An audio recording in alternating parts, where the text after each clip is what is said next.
Hey, what's up, guys? We have Ben Kissling here. He has a podcast on Christianity and theology.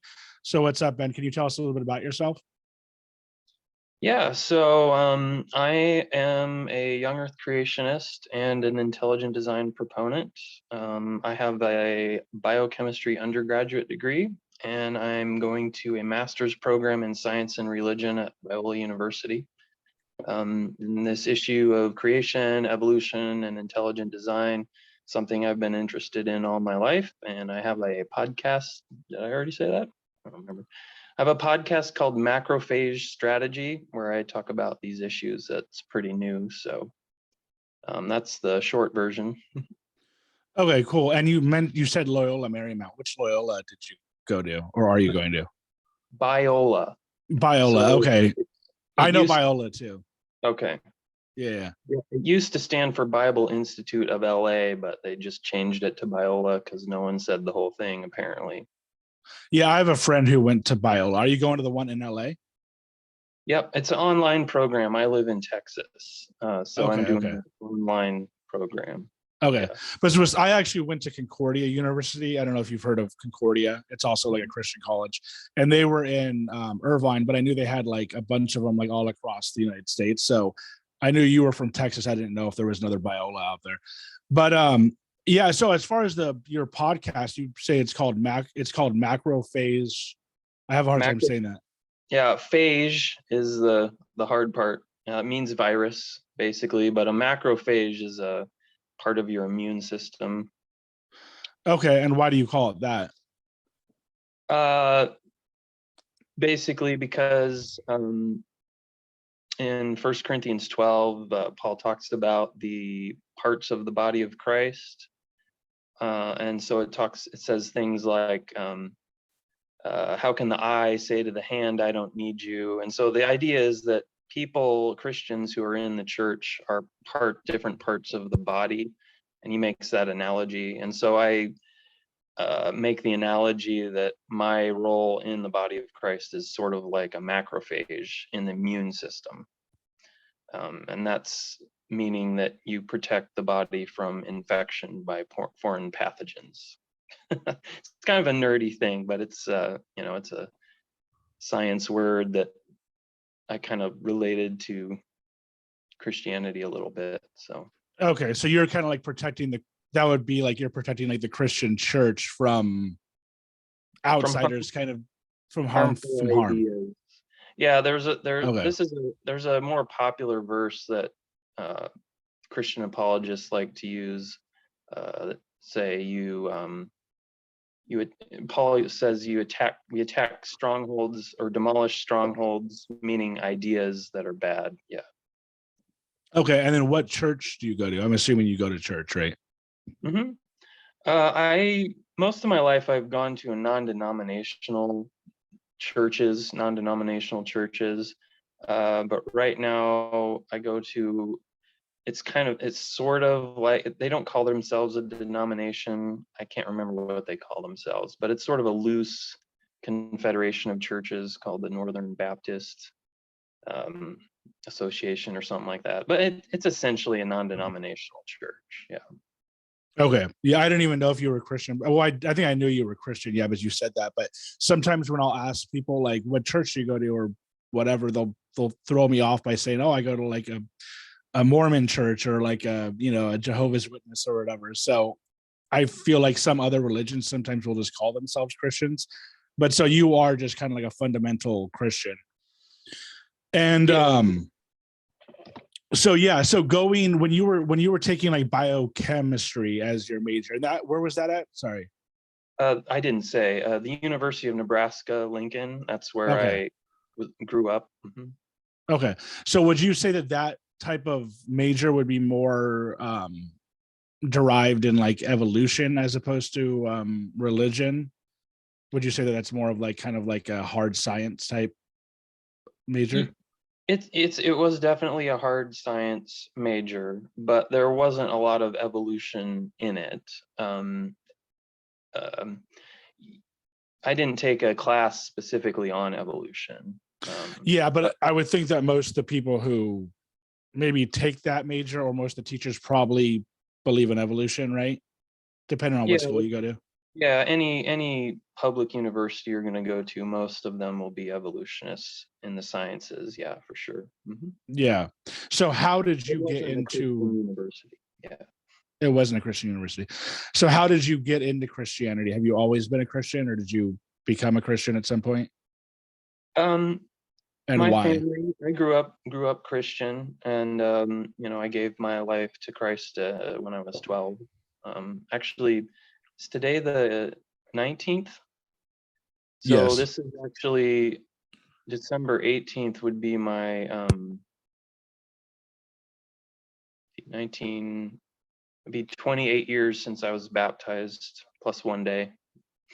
So, but yeah, my parents were both Christians and took me to church all the time. So I Okay. basically grew up in that. Yeah. Okay. In this conversation, if I ever do debate you, I will just kind of be playing the devil's advocate. So I do have questions on both sides and hopefully you can give me answers. Yeah, I'm got a thick skin, so go ahead, give it your worst. Okay, okay. So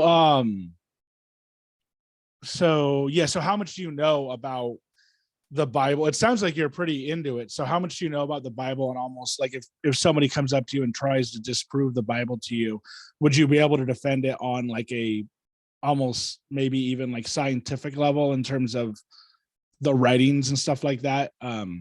Like how well versed in the Bible are you? I'd say pretty well. Okay. So would you say that all of the Bible is true and like matches up with each other with itself? Like it's none of it kind of contradicts itself?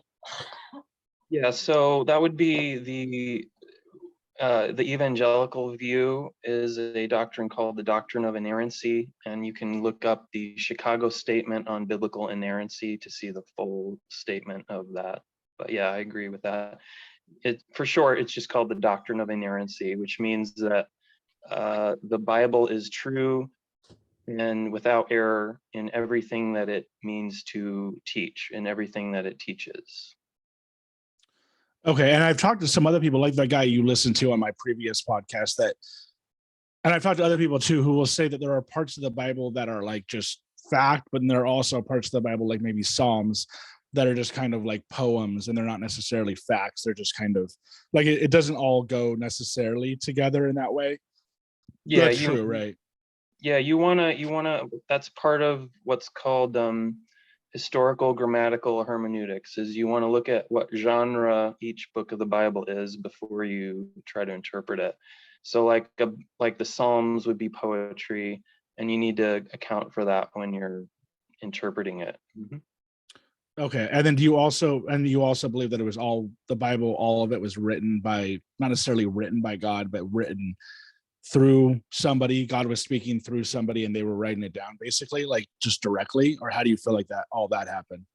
Yeah, so I asked my pastor this a few times because I forget it myself, but there's a verse in Hebrews that basically says there are many different ways in which God inspired scripture. And so most of the time, we don't say that God dictated it word for word. Uh, so it's not as though the authors of scripture were hearing a voice in their head telling them every word to write down. They were definitely inspired by the Holy Spirit. And that means that they would be translating their inspiration they received from the Holy Spirit into human language most of the time. Okay. And in terms of um yeah, so I'm actually pretty interested in this. In terms of do we know how many people wrote it? Like who wrote it? How many people wrote it? How long the separation from like the beginning of the writing until the end was?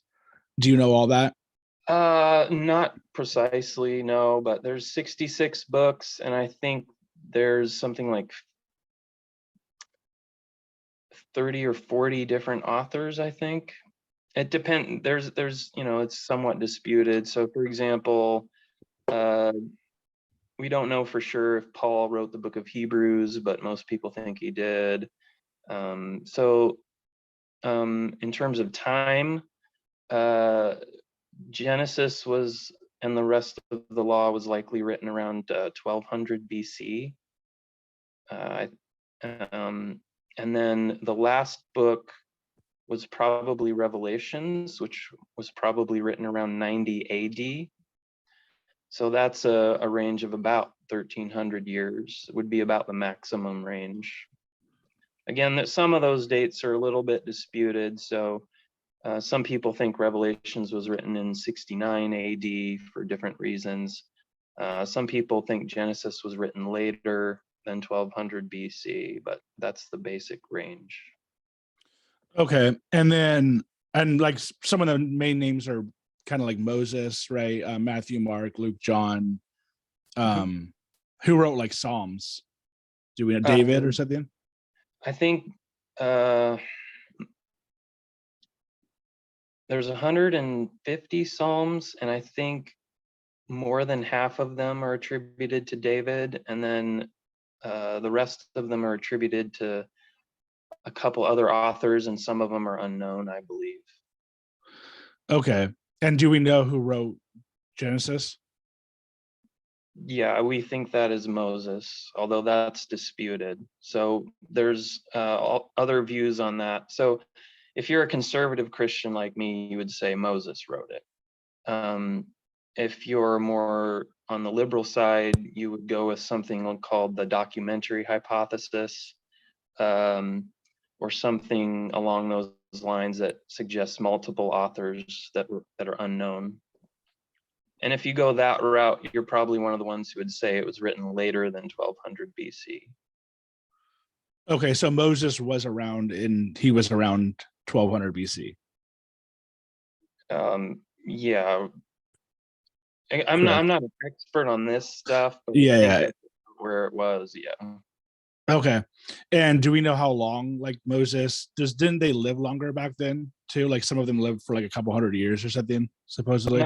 Not in the time of Moses. Before him? The maximum age during the time of Moses was about, I believe there was a priest named Jehoiada who lived about 130 years, it says somewhere, but that's about the maximum when you get to Moses. But prior to, so Moses is after the Hebrews were slaves in Egypt, right? And again, depending on whether you take a long sojourn or short sojourn view, the long sojourn says they stayed in Egypt for 400 years. The short sojourn view says they stayed in Egypt for 230 years. But prior to that, Jacob was one of the patriarchs who moved his whole family to Egypt. And he lived, Genesis says he lived to be 147 years. And then Isaac was Jacob's father, who was said to live 185 years. And then Abraham was Isaac's father, and he's said to live 175 years. And so that at that point, yeah, you're getting into ages that we definitely don't see today. And that would probably be the longest would be 175 that we know of as like Abraham.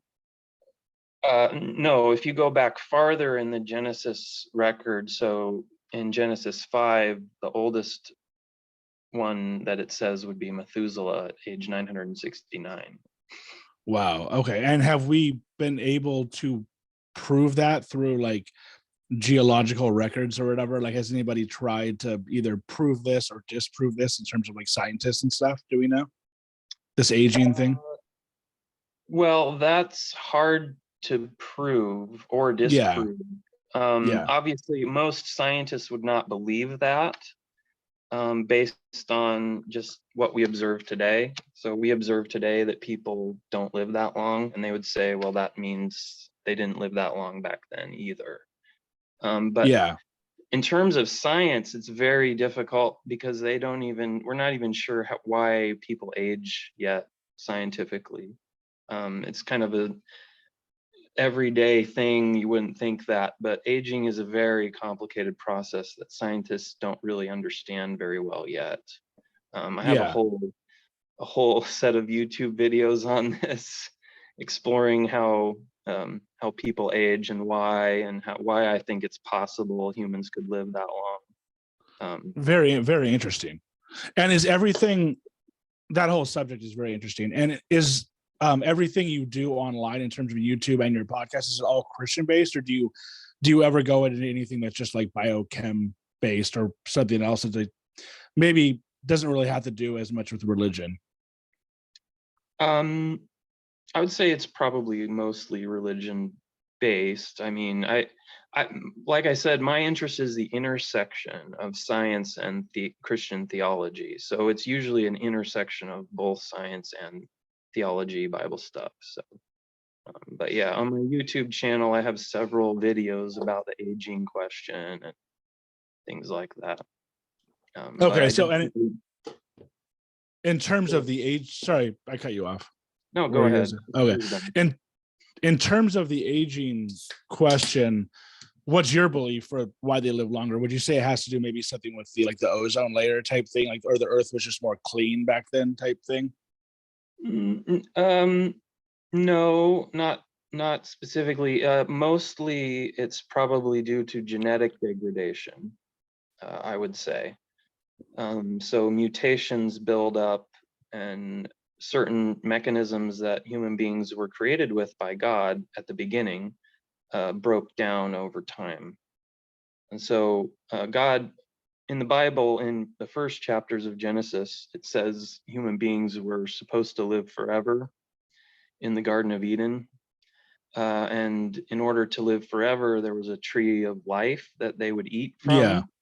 Yeah, and then when they sinned, God kicked them out of the garden and they could no longer eat from the tree of life, and that meant that they were going to die. And so the first several generations in Genesis 5 lived to be about 900 years before they died. And then the flood happens, and then the ages of the people after the flood drop precipitously. So Noah, who went through the flood, lived to be 950 years.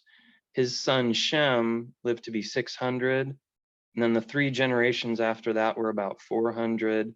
3 generations after that were about 200. And then you get down to Abraham, Isaac, and Jacob, which we already said. So my view on that is that most of that is due to degradation of the genes.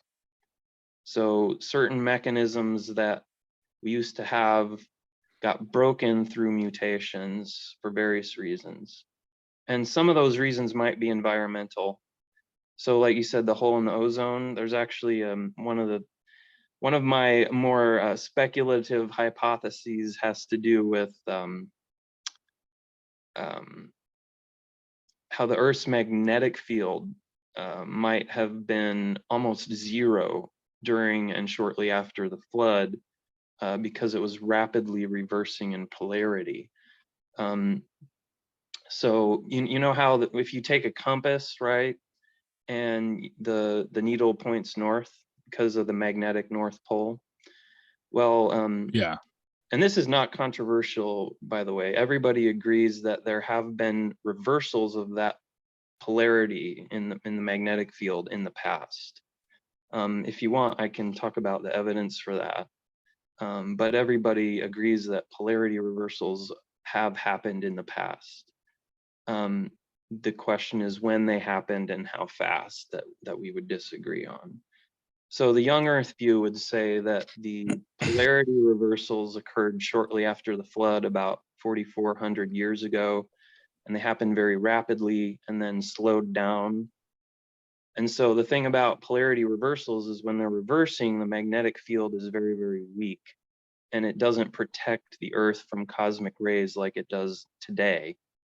And so cosmic rays would come and they would hit the surface of the Earth at a much higher rate than they do today.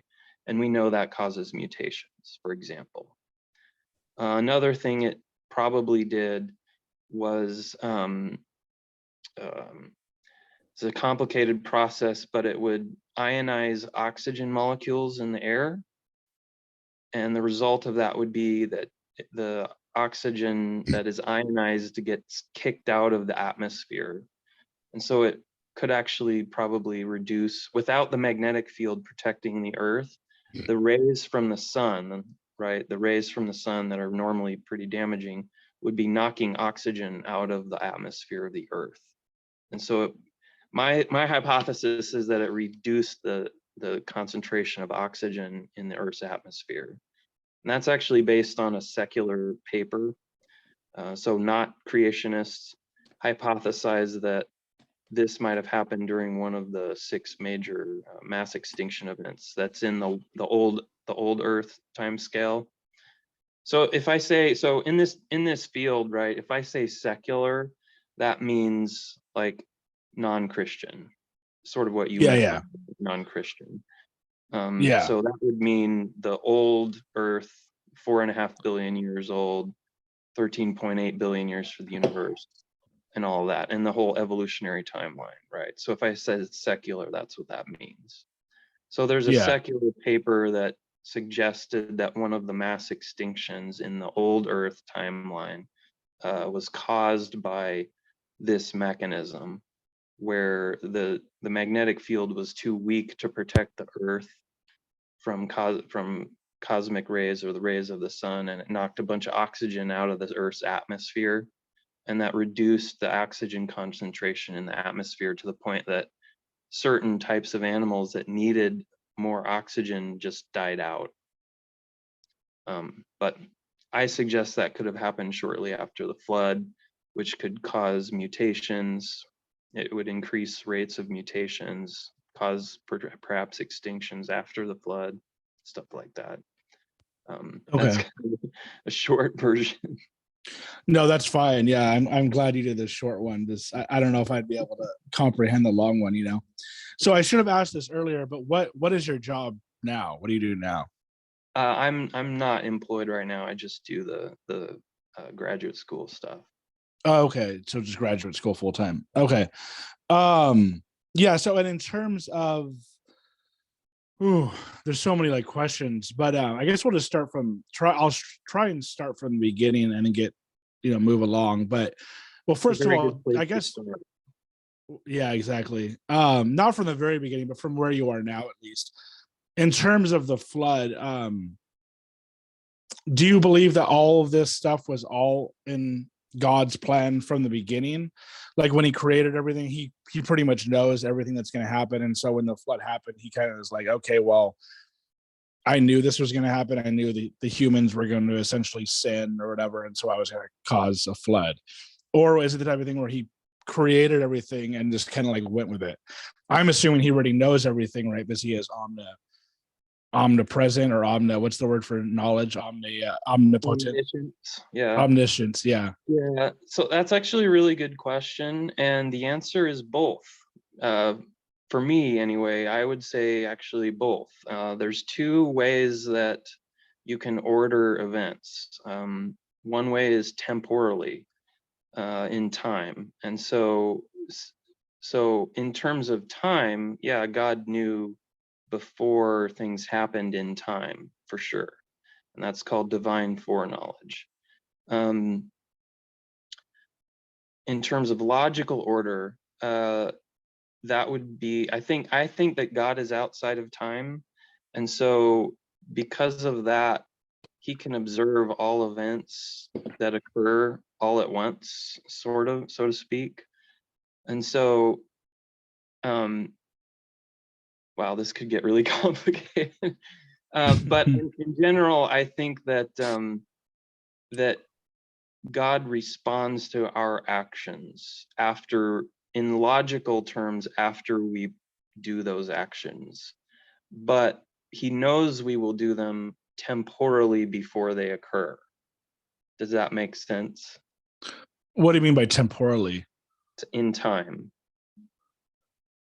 Okay, so what do you mean by in time he'll know them before they occur? Like, so if you want to look this up later, it's called the Boethian solution to how to reconcile human free will with God's foreknowledge. So if you think of like a 2-dimensional paper, and you draw, let's say you draw a square and a circle on it, and let's say you're God and you can make the square and circle come alive and be like sentient beings, right? And Mr. Square and Mr. Circle look at each other, what do they see? Critical thinking question. If they're on a piece of paper, right, a flat piece of paper, a two-dimensional paper, and there's a square and a circle that are drawn on the paper, and they can see each other inside that two-dimensional world, they would see a flat line, right? But if you were A flat God, what? You're a cut flat out for a line, second. a flat line. Okay. Yeah. But if you were God and outside the two-dimensional world, you could see the circle and the square, right? Yeah. And so my conception of God being outside of four-dimensional space-time. So we have three spatial dimensions, height, width, and depth, and then one time dimension. That's four dimensions that we live in. God would be outside of that, looking down on our four-dimensional world, just like we could look down on a two-dimensional world in that illustration. And so he can see all of it from beginning to end all at once. Sort of like you could see the whole circle and the whole square on a two-dimensional paper. But because the square and the circle are inside the two-dimensional world, they can only see each other as sort of a flat line. They can't see the whole thing because they're inside it. Similar to that, we can't see the whole timeline because we're inside it. Yeah, I mean, it's the easiest way to explain that might be like if we're watching a movie, you're either at the one spot watching the movie, you're at the 5-minute mark or whatever, or you're able to kind of like rewind it all the way, fast forward it all the way to the end, that type of thing. Where like if you're in that one spot, you're only watching that one spot. But right, so we can because we're in time, we can only watch one spot of the movie at a time. But God can see the whole movie all at once. Yeah. Okay. It's and like, in terms observing all of it without time constraints. Yeah, so he knows essentially what's going to happen in the beginning all the way to the end. He's not stopping any of it. He's just allowing, like if you're going to sin or I'm going to sin or whatever, something bad's going to happen. He's not preventing. He never gets involved with anything, right? I mean, he can, but he can. The main point of that view is that he can know that things will happen without causing them. So he can see what we're doing before we do it, but he's not causing us to do it. Yeah. So what would be the point for him if he knows everything that's going to happen? He's going to set things in order. It's all going to happen from the very beginning on the what was it called in the very beginning? The creation. Well, no, the very beginning, like the Garden of Eden, all the way till the very end, which I don't even know what Christians think the very end will look like. I mean, I know there's the rapture and all that, but like, what would be his reasoning for doing it all? And then like, kind of like seeing he knows some of the horrors are going to happen. Mm-hmm. Is it just to kind of be like, I guess I've heard people compare it to like, if I have kids, obviously I don't know what's going to happen through my kid's life, but I allow my kid to like just do whatever he wants, and he might go to prison or he might lead a great life, and I'm not really able to stop it. Is that kind of the thinking? It's just kind of weird to me that he knows everything that's going to happen, but he still wants to see it play out, type thing. Well, he has already seen it play out. But yeah, basically, he generally, I think most Christians would say that God created the world with sentient, conscious, aware human beings in it because he wanted to have a loving relationship with us.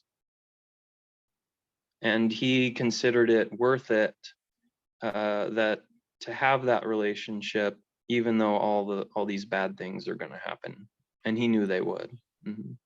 Yeah. Okay. And in terms of, well, first of all, I've had a couple of guys on to come, and this is kind of like a random question that doesn't really have to do with religion, I don't think, although Christians may have a philosophy on this. But have you heard of like the whole philosophies of like consciousness, that type of stuff? like whether we're living in like there's materialism and idealism. Have you heard of that type of stuff? Um, I've heard the terms. I'm not Yeah. sure what you mean by them in this context. Well, there's really no context for this except for the fact that I was just wanted to ask you the question because I had a couple of guys on to talk about consciousness. And one Yeah. guy from Saudi Arabia came on and told me how he's an idealist. So it's like he believes that like we're living in consciousness, like literally, like when I'm seeing you right now, you're not really there. This phone's not really there. This table's not here. Right. It's Okay. all just Yeah. conscious. But then there's the other theory, which is materialism, which I guess is like you are really there. The phone's there. The desk is there. And I know I talked to a guy on communism too, actually, who says that communists have a belief. I'm kind of getting off the topic here, but like I'm just curious if Christians have a belief in consciousness, and then also I think part of the reason why I thought about this was because of the whole time thing, how a lot of scientists, like you're saying, don't actually believe in time. That like they say like time is a flat circle or whatever, where it's like we experience things in time, but like there really is no time. So I think that's kind of like why I brought it up. In terms of a secular viewpoint, would you say that it's the same thing? Like there really is no time. It's just something that we've kind of like experienced as humans. So my understanding of the issue, so most secular physicists would probably take what's called the B theory of time. The A theory of time would be just time exists and all that exists occurs in the present moment. And we just move through moments, right? The B theory of time says that all points in time exist and are equally real. Okay, and that's kind of the counterintuitive one. My impression is that, so I don't think that anybody on any side would say that time isn't real. They would say that time is just another dimension. So in the same way that I exist here in Dallas, Texas, and you exist, where are you? I forgot. Southern California. Okay, so you exist in Southern California and I exist here at the same time, right? There's no contradiction there. The B theory of time would say that everything can exist at different points in time and be equally present and real in the four-dimensional space-time continuum, if that makes sense. So time is just another dimension, right? Whereas the A theory would say, no, time is this kind of special dimension where you can only exist at one point in time and you just move through it as a single point. I don't know if Okay. that makes sense. Yeah, that's good enough. And then how would you explain how do you look at time besides I'm not talking about time as in like day, month, year, you know what I mean? Like how would you define time in terms of science or I'm a B theorist, so I take the latter view that all points in time are equally real. And that's mostly because I think that science has pretty much shown that time is malleable. After Einstein came up with the theory of relativity in the early 20th century, about 100 years ago, that theory suggested that time was not absolute. And since then, there's been experiments done that pretty strongly demonstrate that he was correct.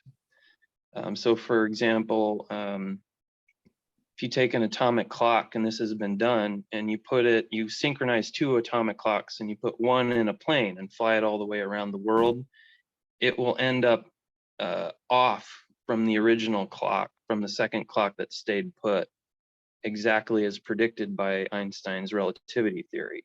And that basically means that when two clocks are in motion relative to each other, they start to tick at different speeds.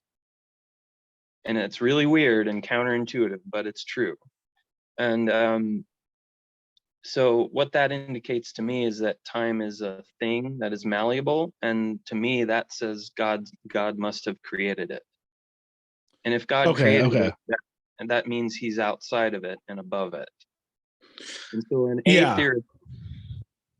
an atheist would probably say that time is a sort of a logical rule of how things work, and most Christians would, including me, would agree that if it's a logical rule of how things work, that even God is required to abide by the rules of logic.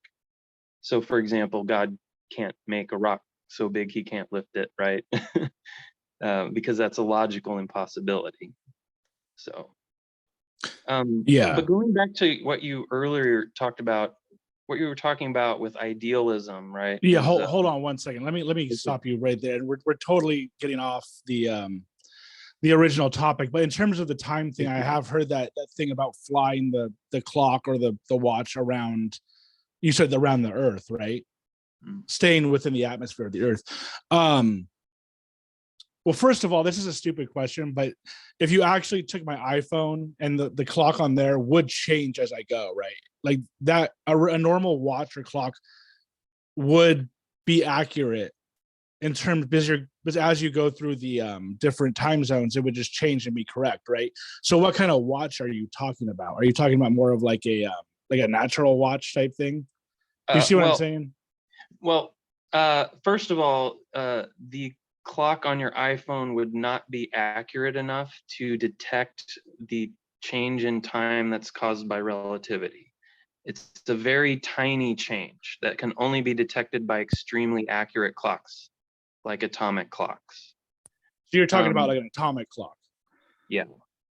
So if you flew around the world and you disconnected your iPhone from the internet or whatever, and you flew around the world, it would keep the same time. And when you came back, it would probably read the same time by the minute with the clock that you left at the original spot, because it's just not accurate enough to detect the small change that would occur. Um, So so what is an atomic clock? an Like atomic clock is a clock that keeps time based on the vibrations of nuclei in atoms, which are extremely fast. Yeah, they're extremely fast. Oh So I man. can't. All I right. don't know. I don't know the exact numbers, but it's something like, I want to say they usually use cesium atoms. Yeah. Yeah. And I want to say it's about 10 to the 33rd power vibrations per second, which is a Yeah. huge number. 10 to Yeah. 33 zeros behind it. Yeah. Yeah. Yeah. I could honestly go way down this rabbit hole, but I don't, I think we want to stick kind of to religion. So going back to what you wanted to say about consciousness, and not only that, but consciousness, and also kind of like relating to quantum physics. I was going to ask you about quantum physics since you brought up atoms. The reason why I want to ask you about that is because so real quick, I'll explain that. So basically, like when I've heard before from scientists on Joe Rogan and stuff like that, like Neil deGrasse Tyson, those types, or mainly Sean Carroll. Actually, I don't know if you know who Sean Carroll is. Yeah, so Yeah. he went over quantum physics on the Joe Rogan podcast. To break it down as simply as possible, and I still didn't understand it, but basically it says when you look at something, when you look at atoms or particles or whatever, when you're detecting it with a detector, when they're looking at it, it's not there. Or no. When you're looking at it, it is there, but when it's looking away, it's not there. So that's kind of part of the reason why I asked you the question, was because I wanted to see your thoughts on how religion played into all this consciousness stuff. And do you kind of see what I'm saying with that? Like, do you believe that we're living in a world, like, do you believe that when you knock on this desk, it's really there and it is exactly as it appears? Or do you believe that it's some sort of like, I guess they call it like waves, right? It's really kind of like waves or whatever. Yeah. And then also, I think you wanted to go over the idealism versus materialism thing. So I don't know how much you know about all this, but I figured I'd ask because you seem like a smart guy. You majored in biochemistry and everything. So What you were describing about quantum mechanics is called the Copenhagen interpretation, I think. yeah. I actually don't know what Carroll's position on quantum mechanics is, but Well, if you want, I'll go into his theory. Well, what he came up with real quick is um the many worlds theory, which every time I can't even explain it. Every time you look so at something, every time a quantum event occurs and the wave function collapses, it collapses a different way and creates a new universe. yeah, which seems very weird to me. So I wanted to know what you thought about all that kind of Yeah, stuff. I don't accept that. I think What that would you accept then?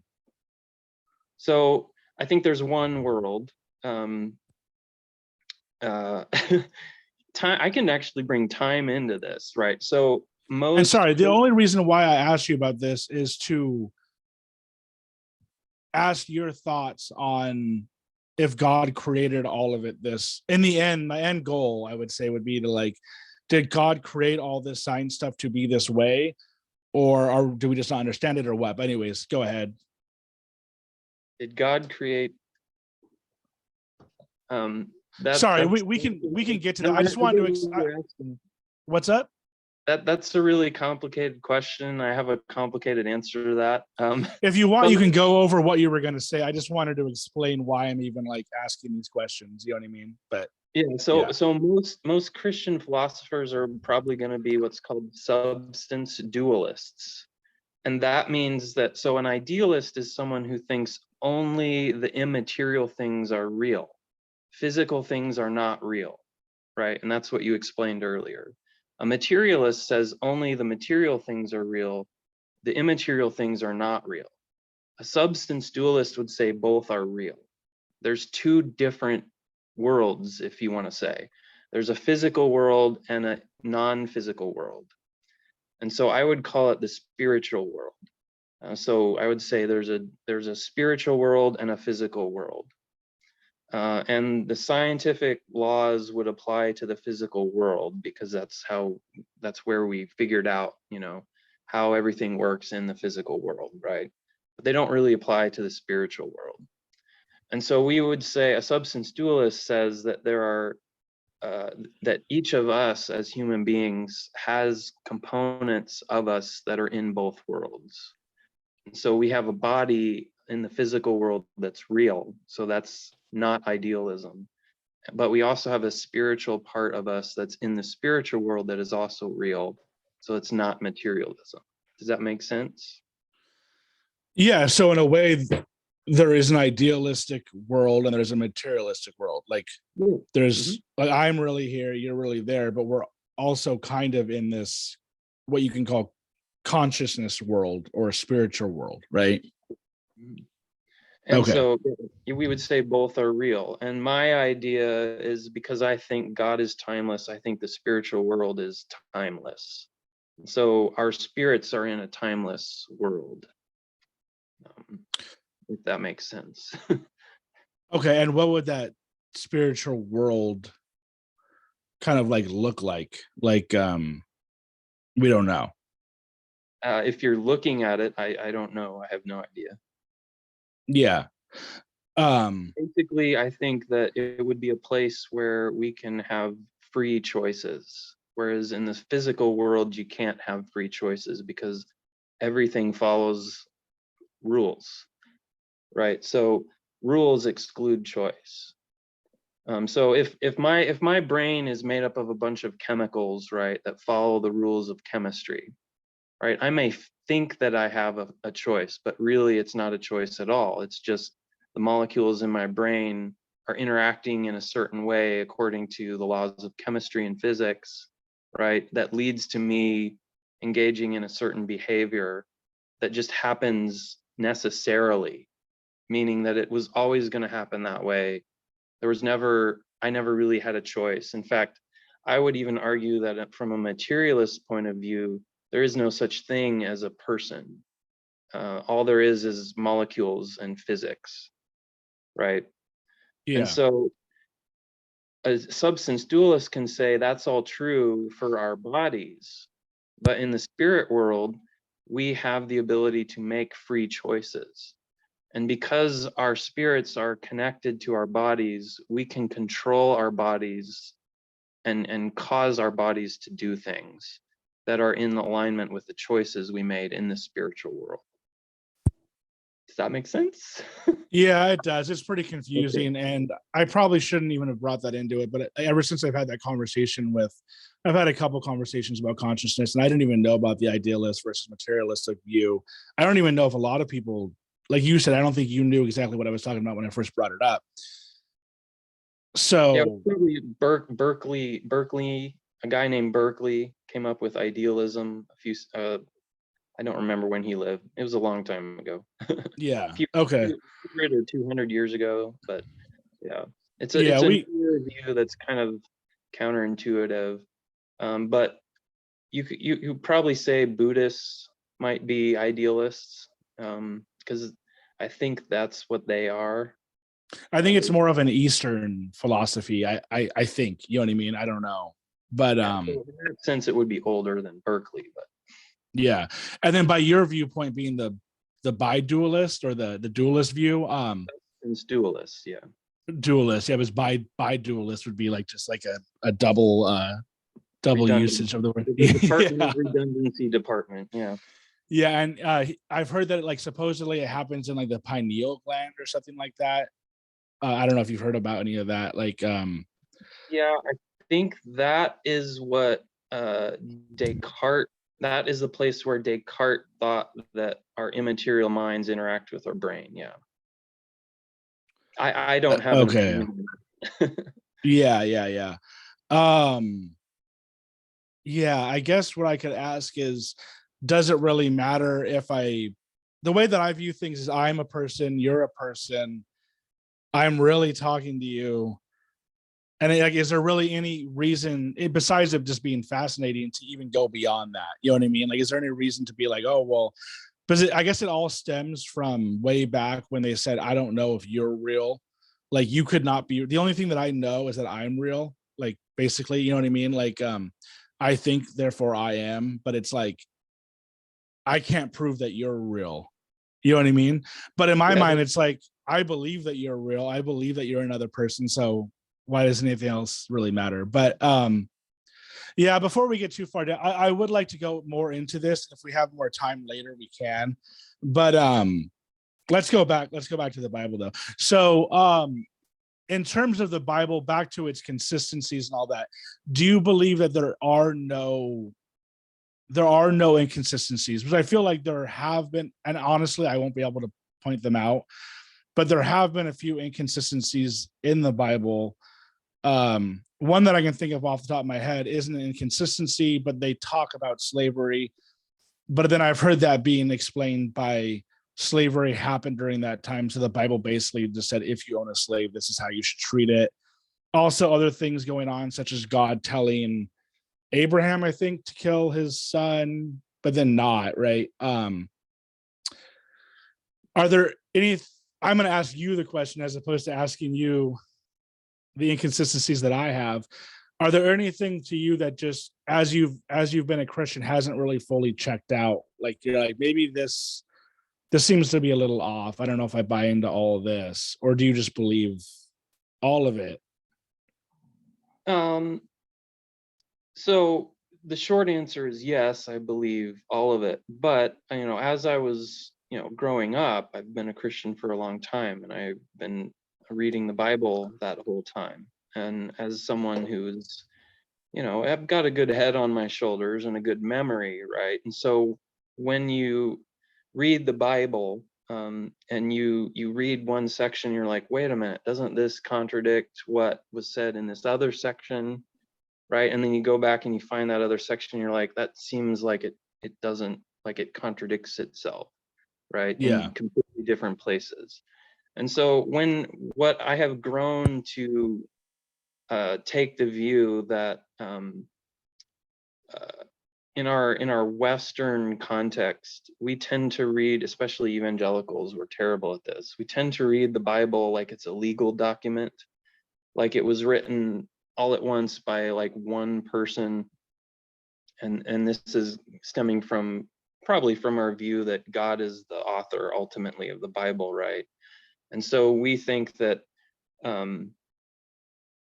if you take a sentence or a passage and lift it out of its context and then compare it to another sentence or passage lifted out of its context, and they seem to contradict each other, that's a contradiction. But I've come to take the view that I think that the best way to interpret the Bible is to read books of the Bible as cohesive wholes and understand what the author of that book is trying to communicate in the whole book all at once. And when I read the Bible that way, I've found that often things that appear to be contradictions when you take little sentences or little passages really aren't. I don't know if that's a good answer to your question, but that's how I have come to understand it. But No, it is. It is. It's a good at answer. the end of it all, I do believe there are no contradictions in it. And if we see contradictions in it, they're only apparent. What are some of the contradictions that you may see that you can maybe address?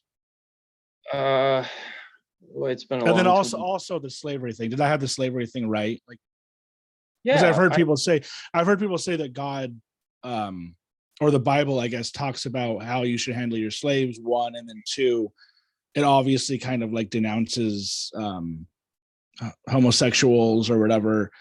Obviously you could just agree with that, but the slavery thing, I don't think anybody now could really agree with. But like how do you look at like how it treats or handles like homosexuality and stuff like that? Do you think it's fair or whatever? Or so taking slavery first, yeah, what you said was basically what I would say. I would also include some details that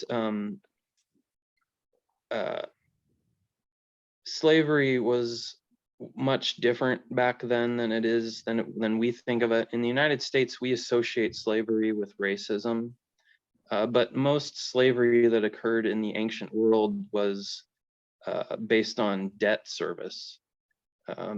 Because if someone couldn't pay their debt, right, they had no Chapter 11 bankruptcy. So how do you pay your debt if you can't pay your debt? Well, you sell yourself into slavery. And that's how they took care of issues like that. And so most slaves were likely of the same race as their master. And in the Jewish although law, there was the whole Egyptian slave thing, right? Which I don't know if that what you're saying counts for that, right? like the Hebrews being slaves in Egypt. Or sorry, that's what I mean. Yeah, the Hebrew slaves in Egypt. Yeah. Yeah, so that would be two different races. Yeah, I'm not sure how the Hebrews became slaves. I guess maybe they were just made slaves because they were a minority. So in that case, yeah, it would be ethnically based. But Well, the slavery that does God ever like condone it in that sense, or does he kind of just talk about how to like treat your slaves God in the never Bible? says God never says slavery is awesome, you should do it. The But slavery that shouldn't he just say you should just never do it? Like it should just be banned. Like it he shouldn't never be a says thing. he never says you shouldn't do it. He never says you should do it. In the Old Testament law, right? This was a law that was given to the Hebrews after they came out of Egypt. Okay, and so they weren't dealing with ethnic slavery in the Old Testament law. They were dealing with the normal everyday kind of slavery that happens from debt service. And part of that law said that every 7 years, all slaves went free automatically. It was called the year of Jubilee. And so any slavery that occurred in their society would never last more than 7 years, according to the law. Now, we don't know if they actually practiced the year of Jubilee or not. It was pretty obvious that the ancient Israelites didn't always follow the law the way they were supposed to, right? But that's what God gave them. He said every 7 years, all slaves are to be set free. Okay, Do you so it think was we get not. that law today? Sorry to cut you off real quick. I've thought about that recently, how today in America, I think after 7 years, like your debt falls off your credit card debt or whatever falls off your record. Do you think we got the 7 years maybe from the Bible? Do you know what I mean? I feel like that's like a law now. I haven't heard of that law, but maybe. I have no idea. Okay. Go ahead, cut you off. So homosexuality is another issue that always comes up. So Well, one thing real quick to ask you before we move on to homosexuality, about the slavery thing. Like we went over the Israelites being slave to the Egyptians. What does the Bible have to say about that? The ethnic slavery. Does God talk about that at all in the Bible? I am not aware of any passage that directly connects slavery to ethnicity in the Bible. No. Well, not necessarily ethnicity, but just the fact that like Hebrews were slaves to the Egyptians. What about it? Does the Bible ever say anything about that in That it terms was of like this? bad or good? That it was bad, yeah, that this shouldn't be happening, or Not that I know of. In Genesis 15, which is way back in Abraham, with Abraham, right before that period of time in Egypt. In Genesis 15, God tells Abraham, your descendants are going to be enslaved in Egypt for 400 years. And he never says it's good or bad. But he does say something else is bad in Genesis, in that same passage where he's talking to Abraham. And he says, your descendants will be enslaved in Egypt for 400 years because the sin of the Amorites has not yet been completed. The Amorites would be the people living in the promised land of Israel, what we would call Israel today. And so he basically says, I'm going to give you this promised land, but you're not going to be here for a period of time. So, and then after that period of time, when the people who live in the promised land have become so evil, then I will bring you out of Egypt and you will conquer those evil people and take their land. Okay, so he calls the Amorites evil. They will become evil. And he actually uses the period of slavery in Egypt to sort of keep the Hebrews there for a time before he brings them out and uses them to sort of bring judgment upon the Amorites. So it's not clear in the Bible that there is a clear commandment that says slavery is evil or slavery is good. Where the Christian abolitionists got their anti-slavery position from, in like the 17th and 18th centuries, 19th centuries, the Christian abolitionists took it from a verse in the New Testament from Paul, where Paul says, in Christ, there is neither slave nor free, Jew nor Greek, male nor female. Okay, that doesn't mean there is no such things as slave or free, Jew or Greek, male or female. It just says in Christ, as Christians, those things don't matter. Okay, and so what the Christian abolitionists said, well, we want to make our human society reflect our Christian worldview, our Christian society. And in order to do that, we have to eliminate slavery.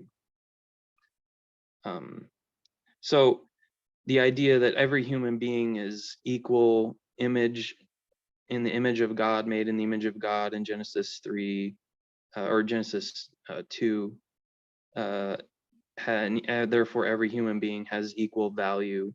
And they wanted to make human law reflect God's values and Christian values. And to do that, they said, well, if everyone's equal in the eyes of God, we shouldn't be owning each other, basically.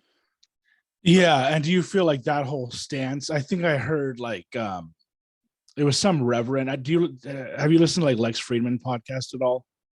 I just followed his podcast, so I haven't listened a lot to him yet. No. Yeah, so it's a good one if you're looking for like science type stuff.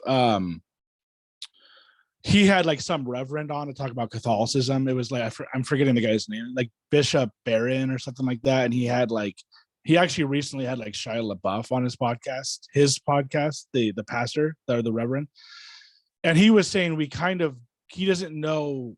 Basically, his point was like he doesn't know why people would even be equal if it wasn't for the Bible. So I think what you're saying is, do you think that we got that theory, or not even theory, but like that conviction or whatever, that people are equal? Do you think that directly comes from the Bible? And do you also believe that morality comes from the Bible as opposed to it being, I guess it would just be evolutionary if it wasn't for the Bible, right?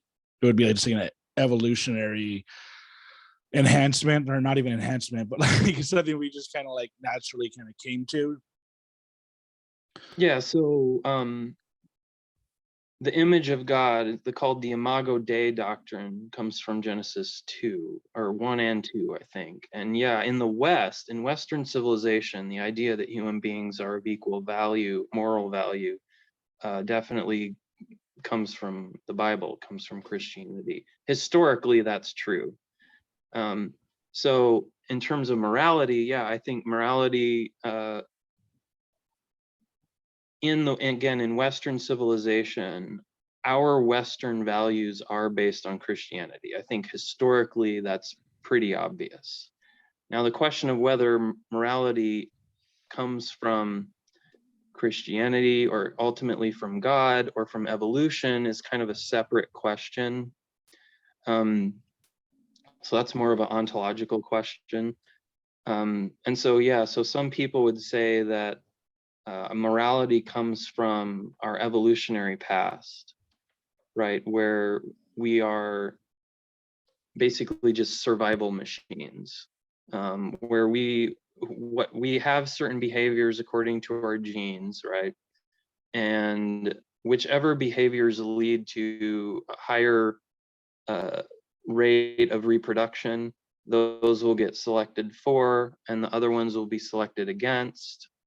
And so the way we behave today and the way we view morality today is just the behaviors, the sets of behaviors that won out in an evolutionary type, a long evolutionary process of differential reproduction. So where the behaviors that led to better and better survival, more people were produced who had those behaviors. Now, I obviously don't think that's correct. I think that the young earth creationist, or any creationist view really, would be that God created human beings with a moral sense called a conscience. And it's talked about in Romans, in the book of Romans, for example, where it's stated that even non-believers have a conscience. So even non-Christians have a conscience. Even people who've never read the Bible have a conscience. And so the Christian view is that God has his morality that he is in his nature, or he has decided upon, right? God says this is right and this is wrong. And when he created human beings, he gave us a conscience or a moral sense so that we could innately know what is actually right and wrong according to God. And we each have that conscience, right? So that would be how Christians explain morality. Yeah. So sorry, I got up. I just had to get a drink. I was still listening though. So in terms of the evolution aspect of morality, how would Christians, or how would you explain like somebody who's like a sociopath or something, who just has no emotions and just can go out and kill someone and not feel bad about it? Okay, so in the Christian telling of things, emotions are not connected to morality. That would be the view called humanism, which I think is a third view, actually. So I described what would be like naturalism or scientific materialism and Christianity. Humanism is a third view that says morality is based in human empathy for other human beings. Okay, so when I look at you, or I look at someone else, and I say, oh, I understand that's a real human being just like me, and therefore I should treat them well, right? That's humanism. And a sociopath would be someone who doesn't have those feelings, right? And so they would look at that person and they would say, I don't recognize that other person as a person just like me, and therefore I can do whatever I want to them and I can kill them, and it doesn't matter, right? So there are such things as sociopaths, but that is really only a problem for a humanist view of morality. A Christian view of morality says that it doesn't matter what your feelings are. God has told you what is right and what is wrong, and you know that, and it doesn't depend on your feelings. So I might not be able, if I was a sociopath, for example, I might not be able to feel empathy for someone else. But that does not mean that I am allowed to murder them, right? Because God has already said you can't do that, right? So Yeah, it's that not, makes sense. yeah. Yeah. Okay. Oh, I don't know if you were still going or not, but No, I um mean, it's okay. Yeah, so that does make sense. Like it doesn't it's okay, so um yeah, where was I gonna go with that? So yeah, going, we've I guess, gone way far away from what I thought we were going to talk about. well, what else did you think we were gonna talk about? I thought we were going to talk about like creation and evolution stuff. So, but I Oh, guess we we did cover were. them. Yeah, yeah. What's up? I guess we did talk about sort of like evolutionary morality and stuff. So, Yeah, well, I do want to get to that, and I honestly have a feeling that this is going to go longer than, not tonight, but if you ever want to come back, there's a lot that I want to go over that we haven't even gone over yet. So yeah, so I was gonna go on about that, and I forgot what I was gonna say, but let's just go back to the, in terms of that. Okay, yeah, so this is what I was gonna say was, so basically it's like I'm not a sociopath. I have very strong emotions, but are you sure? I might, what? Are you sure? Are you kidding? Um, do you think I am? No, Okay, okay. Oh, I don't know if you had like a point with that, but no. okay. In terms of emotions, you know what I mean? I thought maybe you were saying nobody really has emotions, but no, I'm just kidding. But so in terms of that, what we were saying, um, basically there is, okay, so a big difference between Christianity and like non-Christians, atheists, I guess would be, and I do want to get into the evolution creationism thing, but would be that I think that Christians believe that there are truths, basically. There are like certain things that are wrong, there are certain things that are right. And after the I always forget the name of it. I don't, it's not post enlightenment, but like whatever it is, like where like Postmodernism. postmodernism, I guess you can say atheists came to the realization that there almost are no truths, right? Like there are just certain things that like I may believe one thing, you may believe another thing, and neither of us are right or wrong. But I'm assuming you being a Christian believe that one person is right. Like you may believe that killing someone or whatever else it is, whatever sin it is wrong. And I may be like, I don't think it's wrong. So leading back to the homosexuality thing, um, in terms of homosexuality, I'm assuming that you being a Christian just believe that it's wrong.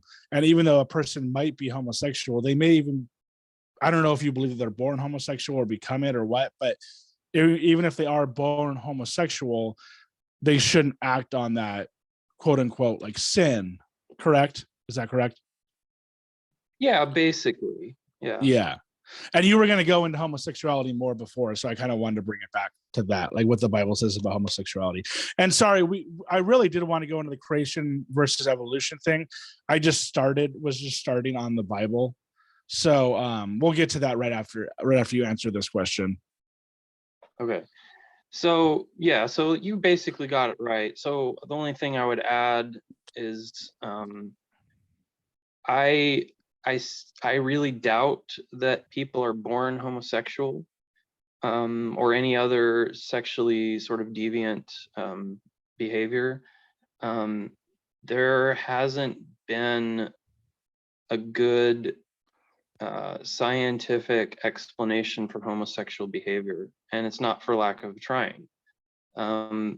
This is something I might be able to be convinced on, but most of the claims I've seen have been really weak, that there's a correlation between homosexual behavior and this gene or that gene or something. But mostly I don't think that genes really control human behavior at all. The closest that I've seen is a gene called DDR4, if I remember right, that seems to be correlated with risk-taking behavior. But what constitutes a risk is kind of context dependent. So it's not really what I would call a moral gene. So I think that what happens with homosexual behavior is that over time people make a certain choice. And because of what I was talking about earlier with substance dualism, when you make a choice with your mind, with your spiritual self, it's communicated to your body. And when it's communicated to your body, it's sort of like you're programming a computer. If you think of our brains like a computer, and when you make a choice, and it doesn't have to be homosexuality, it could be anything, including learning to walk. We do the same thing when we learn to walk. We make a choice to move our leg in a certain way, right?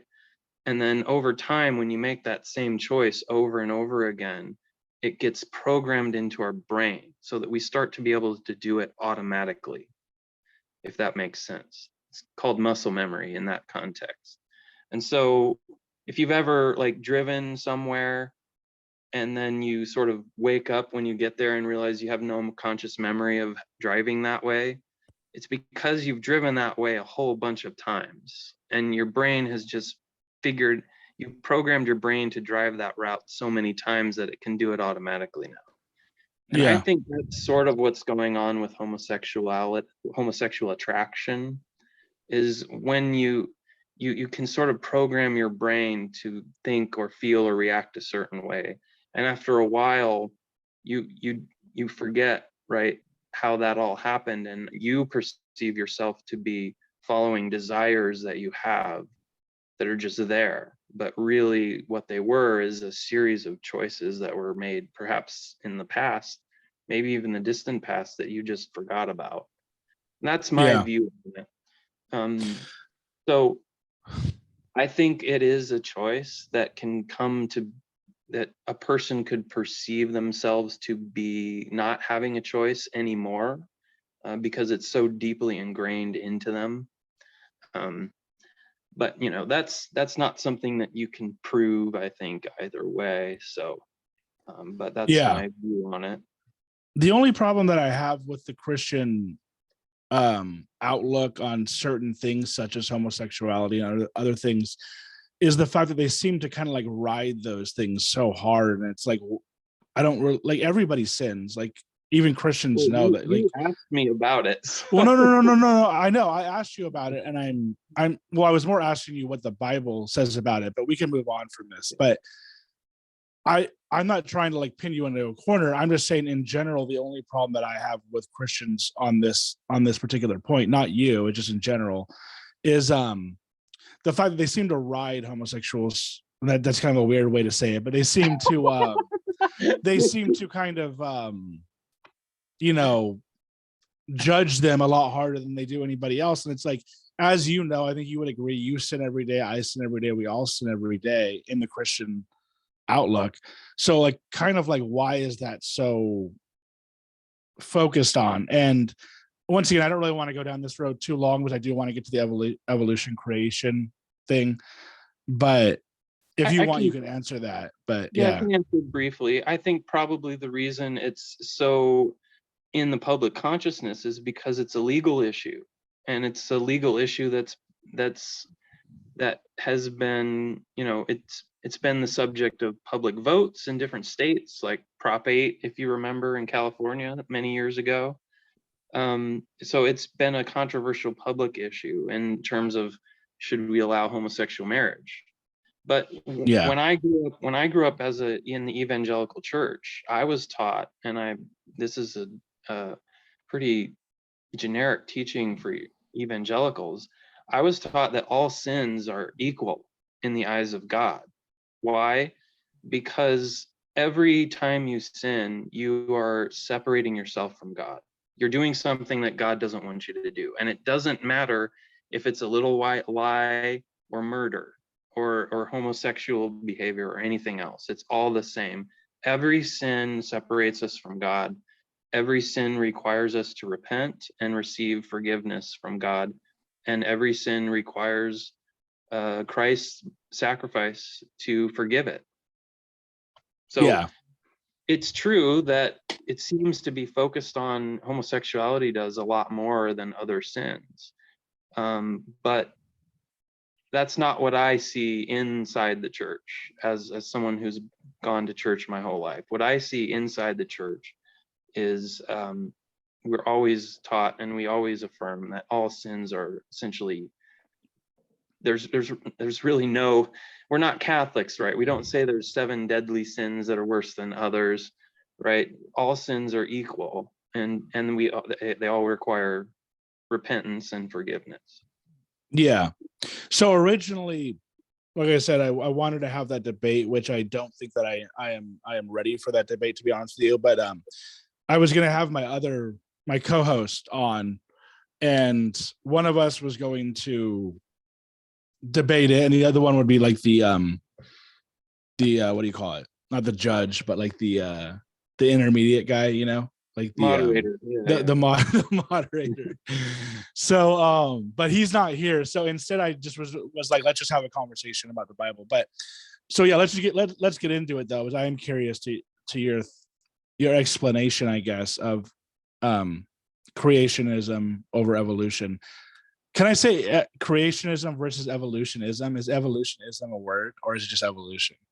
It's not usually said, but I know what you mean. You could say evolutionary theory, maybe, would be better. Okay.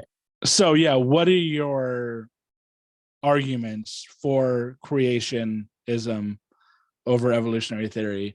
And once again, I'm probably not going to be able to argue it with you. I can question it, or question logic, I guess, but it won't really be like a debate. You know what I mean? But so yeah, what are your Okay. beliefs So on that? usually I would start with an intelligent design argument, which is based on what's called information. And that's there's a technical definition of information. There's an information theory that kind of came on the scene shortly after World War II. And there was a guy named Claude E. Shannon who came up with it. And he's said to have kind of the most important master's thesis in history, because it basically is the basis of modern computer science. And so basically the idea is that information has to be, the only way information can exist is if it's created by a mind, an intelligence. And the basic argument would be, I would have to define information pretty specifically, but basically the argument would be that there is information in DNA, just the same as there is in any designed program, like in a computer program. And because of that information in DNA, we can infer that all life was created by an intelligent mind. And that would be the basic argument. Now, if there were a knowledgeable evolutionist on the show, they would, and I've had this conversation many times, they would push back on what information is. So they would say that, well, we know that information can exist without a mind because, and they would give some kind of example. So, what was that example I heard recently? I can't remember, but they would say, information can occur without a mind, and they would give an example. And so then I would have to sort of further define what I mean by information. And this would go to an argument made by an intelligent design theorist named William Dembski. And he defined information as complex specified information. And so in that definition, raw information would be called Shannon information. And that kind of information can be created without a mind. If there is a contingent process that is like random, right? If randomness really exists, you'd have to go back to the quantum mechanics discussion to decide that. I'm not really qualified there, but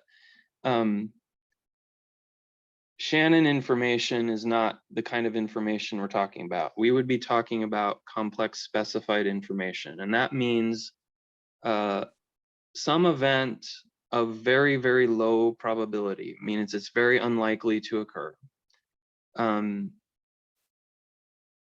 coupled with a specification, which is, Dembski's earlier definition was it conforms to an independent pattern. He kind of changed that to say it can be specified by a short statement. So he kind of changed the definition of a specification to something called Kolmogorov information, or Kolmogorov complexity, I think. So it's better to go through an example. Okay, so let's say we're playing poker, you and I, just the two of us, and I was dealing all the hands, and I came up with a spades flush to the ace, 5 hands in a row. And you would say, well, you're cheating, and that's basically a design inference. You're saying that the cards that I was dealing were not dealt randomly or by chance. They were dealt purposely so that I would get a spades flush, a spades straight flush every time. Okay, and the argument there is that a spades flush is extremely improbable to get. Okay, and most people would stop there. But the problem with that argument is that all hands are equally improbable. So any hand you get, right, has the same exact low probability. So if I got a 2 of diamonds, a 5 of spades, a 6 of hearts, and a jack of diamonds, and whatever else, that hand has the same mathematical probability as a spades straight flush to the ace. It's the same probability. Okay, so that's what's meant by Shannon information, is any hand has the same amount of Shannon information because any hand is equally probable and it's of low probability. And I can't remember what the odds are for a hand in poker, but you can calculate it mathematically. But I don't remember what the odds are, but it's a low probability for every hand, okay? The reason you make a design inference in the case where I deal myself, I'm gonna say 4 straight flushes, is because it's an event of very low probability coupled with the fact that a spades straight flush corresponds to a pattern. And the pattern is the type of hands that will win me the game. Okay, and that's independent from the action of me dealing the cards. So the action of dealing cards randomly out is not supposed to be dictated by the rules of the game. That's supposed to happen randomly, right? And so if I dealt myself 4 spades straight flushes in a row, you would argue, making a design inference, that is an event of extremely low probability, and it conforms to the independent pattern, which is the rules of the game. And it just so happens that those hands make you win. And so I can discern a purpose in that low probability event. And that's what Dembski means by specified or complex specified information. Okay. So I know that's a lot. Are you tracking with me so far? Yeah, I cut out like in the middle of it for a little bit because somebody tried to call me, and I tried to just end it, and then it cut out of the Zoom, so I had to like come back. I don't know if you saw me Yeah, I missing saw for a little something bit. happen. Yeah, but I got the major gist of it. Okay, so if we let me just ask you straight up, if we were playing poker and I dealt every hand and I got 4 straight flushes in a row, would you think that I was stacking the deck? Yes, Yeah. All I right. So play poker, so I know the. oh, okay. You I know the should know odds. the odd. I should know the odds. Yeah, but yeah. Yeah. So um, everybody makes design inferences all the time. We do it all the time. And so all that intelligent design theory does is it tries to understand what thought process we go through when we make a design inference, and then make it like help us to understand that thought process and what makes a design inference, and then apply it to biology and see if it's applied to biology, do we make a design inference about biology? And the answer is yeah, we do. And that's because um, there's some work by a scientist named Douglas Axe. If you want to Google it, and there's a paper, I Google it all the time. If you just Google Doug Axe estimating the prevalence, it should get you to a paper from 2004, where he did an experiment that showed that the likelihood of getting a stable functional, a stable functional protein, which is something that is in biological life, uh, is like for 150 amino acids long, is about 1 in 10 to the 74th power. And the thing about that is that so that's a probability that is way lower than getting a straight flush. It's way lower than winning the Powerball. The Powerball, I do remember, is about 1 in 300 million to win the Powerball, right? All 6 numbers. I think it's 6. Um, so that's like 1 in 10 to the 300 million would be 10 to the 8th, I think. Yeah. Yeah. Roughly 10 to the 8th power. So finding a stable functional protein fold gets you 1 in 10 to the 74th power for a short protein of 150 amino acids. Most proteins are about 300 amino acids long. And so you can generalize that to an equation, which is like 1/3 to the n power, and n is the number of amino acids in your protein. So what all that means is that life as it exists, it's extremely improbable that you would get proteins that work, basically. Most protein sequences are not going to work or do anything.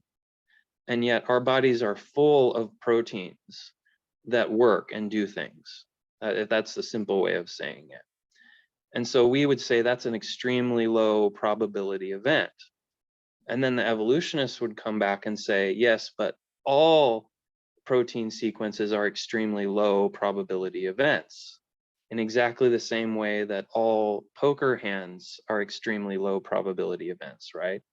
And then the intelligent design theorists would come back and say, yes, but this particular arrangement fits a pattern that is independent of the mutation process that's supposed to bring about all these proteins. And that is, these specific amino acid sequences correspond to all the functions that are required to make a very complex life form like you or I.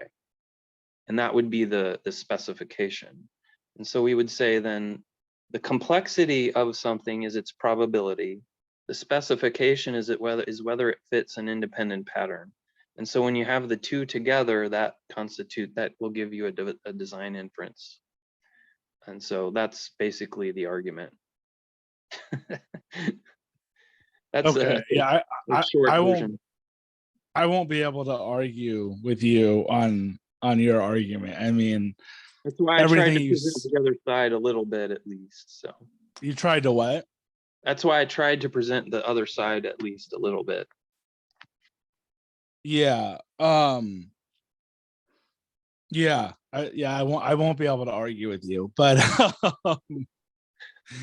I will be able to ask like broad questions. Yeah, like I won't even be able to talk about.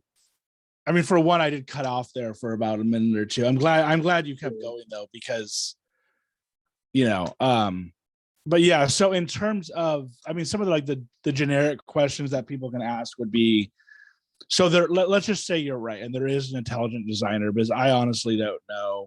I don't know if anybody, I don't know, maybe you feel I'm wrong about this, but I don't know if anybody knows for sure.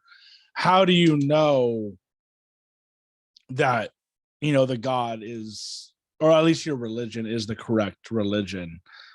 And I know that most of these religions actually really are built upon the same God, right? Like Judaism, Mormonism, even even um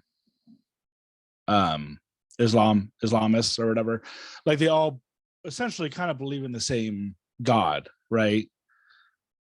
Um, I think I don't know about Islam, but I would say that Christians and Jews believe in the same God. Um, even Islam, Mormons do, right? Or no? Because they believe in a lot of the Bible. so the issue with Mormons and Islam is actually very similar, and that is that uh, Islam and Mormonism both reject the doctrine of the Trinity.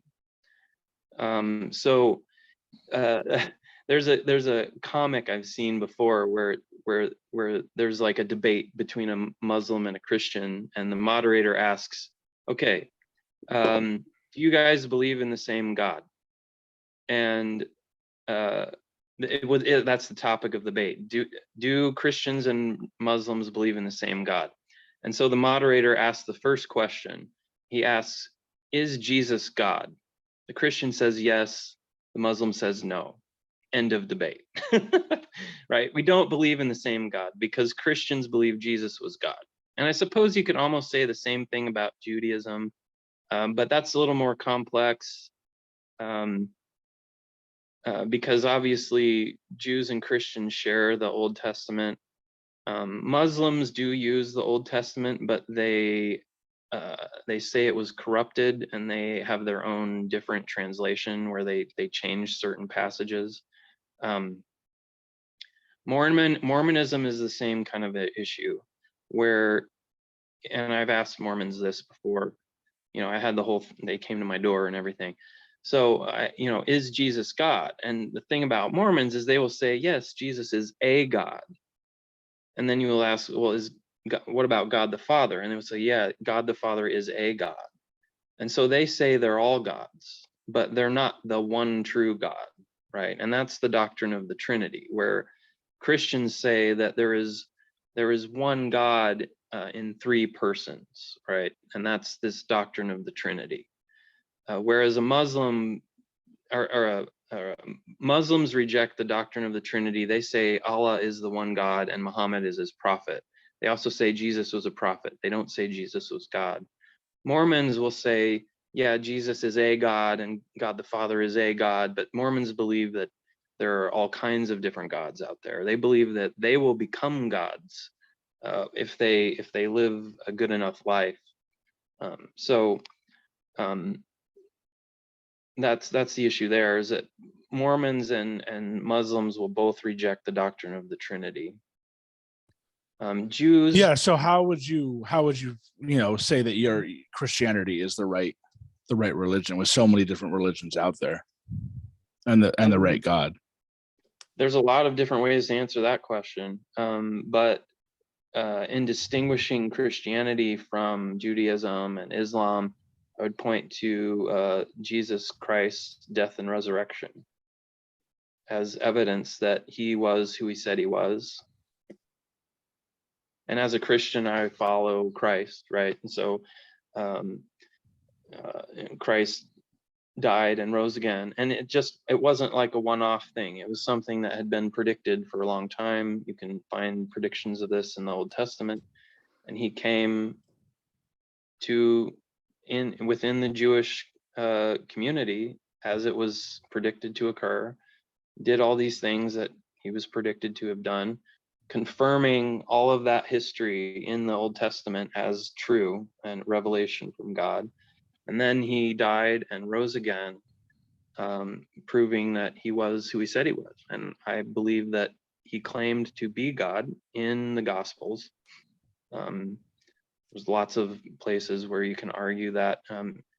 So, you know, uh, when Jesus was baptized, for example, it says the Holy Spirit came upon him like a dove, and then God from heaven said, "This is my son whom I love, with him I am well pleased, listen to him."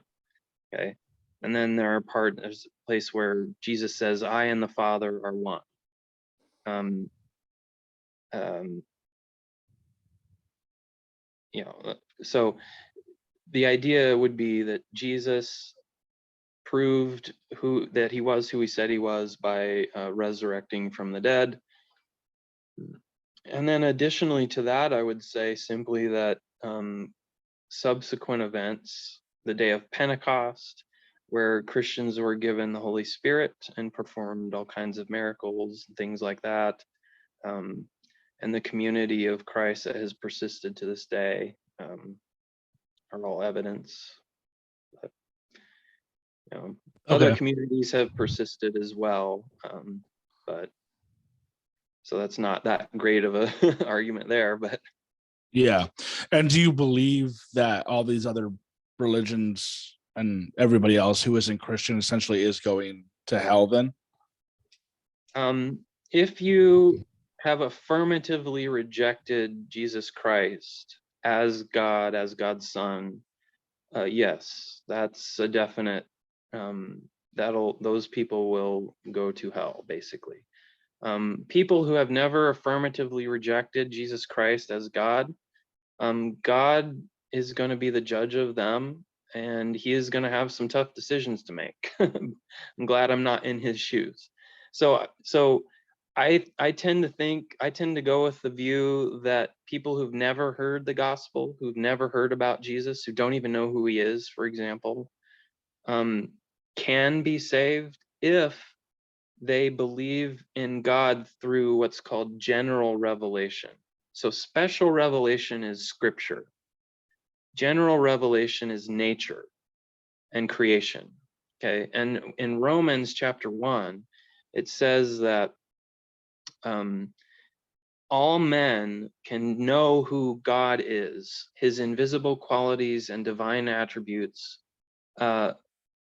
through what has been made, through nature, through the world we live in. Okay. So that all men are without excuse.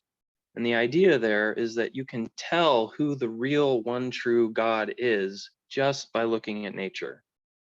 Okay. You can say someone made this, right? And that must be this a being of immense power, who's essentially the Christian God. And if you're a person who believes that, I think God could legitimately say, you've believed in Christ, because Christianity, in the Bible, it says that Jesus made creation. Jesus is sort of the part of the Trinity, the person of the Trinity who was most involved in creation. And so the whole world, it says, was created through Christ. And if you come to God by looking at nature and never heard of Jesus at all, but you look at nature, that essentially is Christ. And so I think that God can judge that those people are legitimate believers. That's a disputed issue. People have different views on that, but I think what everyone would agree on in Christianity is that if you have heard the gospel, if you have heard of Jesus Christ and his message of salvation, and you reject it, that means you're definitely going to hell. And if you have heard it and have accepted it, that means you're definitely going to heaven. So Do you feel like, that could be kind of like a harsh, yeah, he could be like a harsh God if, somebody who was raised in like a Muslim family and their family essentially said they would like, you know, dispel them from their family or whatever. And, they're going to go to hell. It's kind of sad, but it is. Um, yeah. and again, that's why I say God is going to have some tough decisions to make. So but I tend to take a different position on that than a lot of apologists will Christian apologists will. I basically just say, yeah, that's a tough thing. But in the Bible, God doesn't necessarily, well, yeah, it's a tough thing, and but I think God is a merciful and just God, and He will make the right decisions about those kinds of situations. Yeah. And why do you think that there are so many scientists out there that are evolutionists as opposed to Christians? So are you asking me why there are a much larger percentage of atheists in the scientific fields than Christians, as opposed to the general population? Is that kind of what you're asking? Yeah. Okay. Well, first of all, I think there's a lot of discrimination against Christians in science.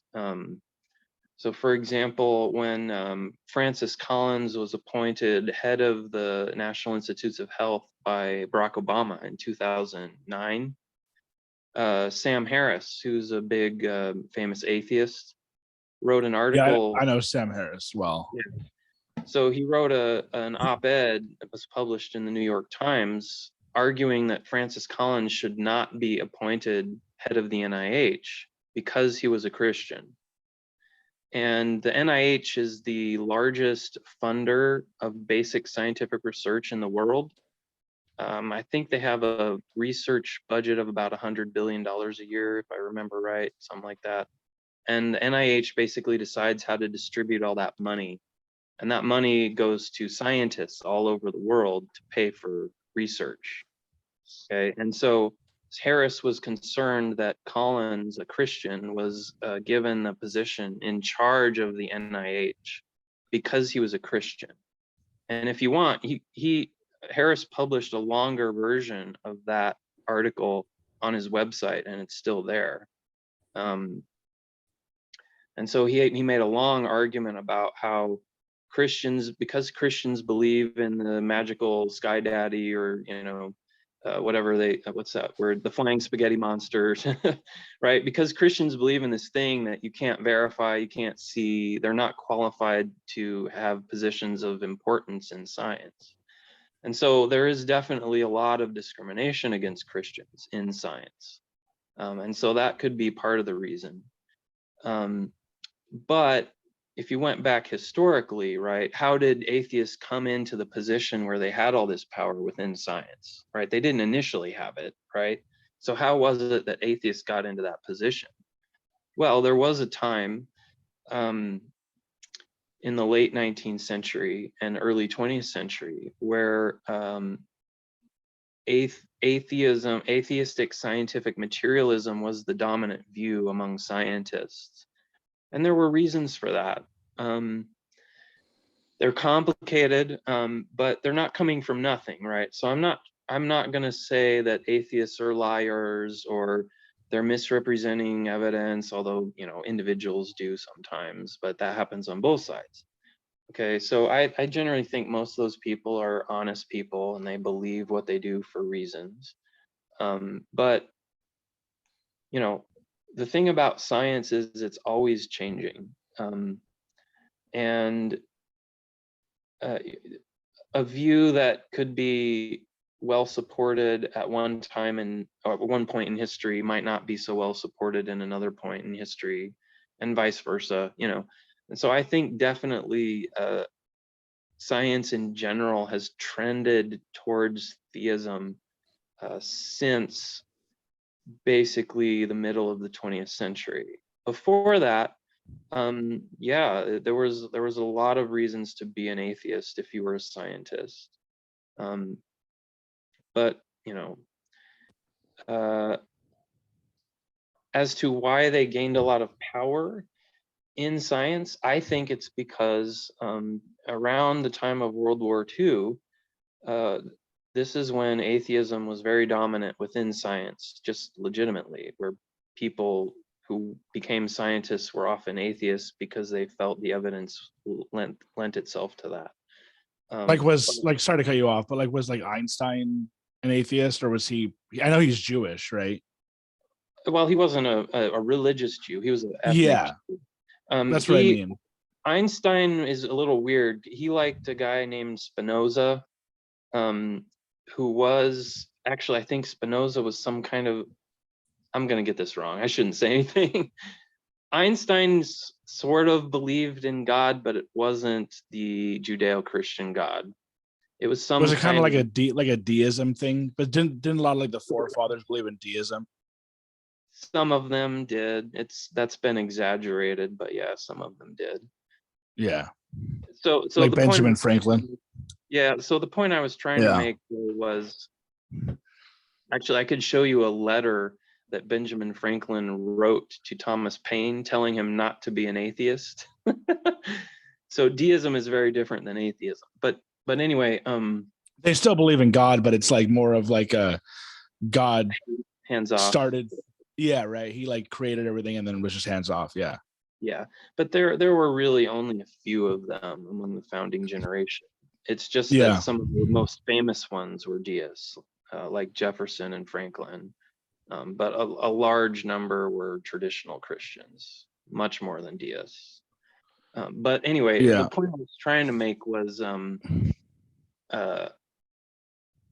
because of the atomic bomb, in World War II, governments around the whole world realized that basic scientific research could have huge effects on their stability as a country, right?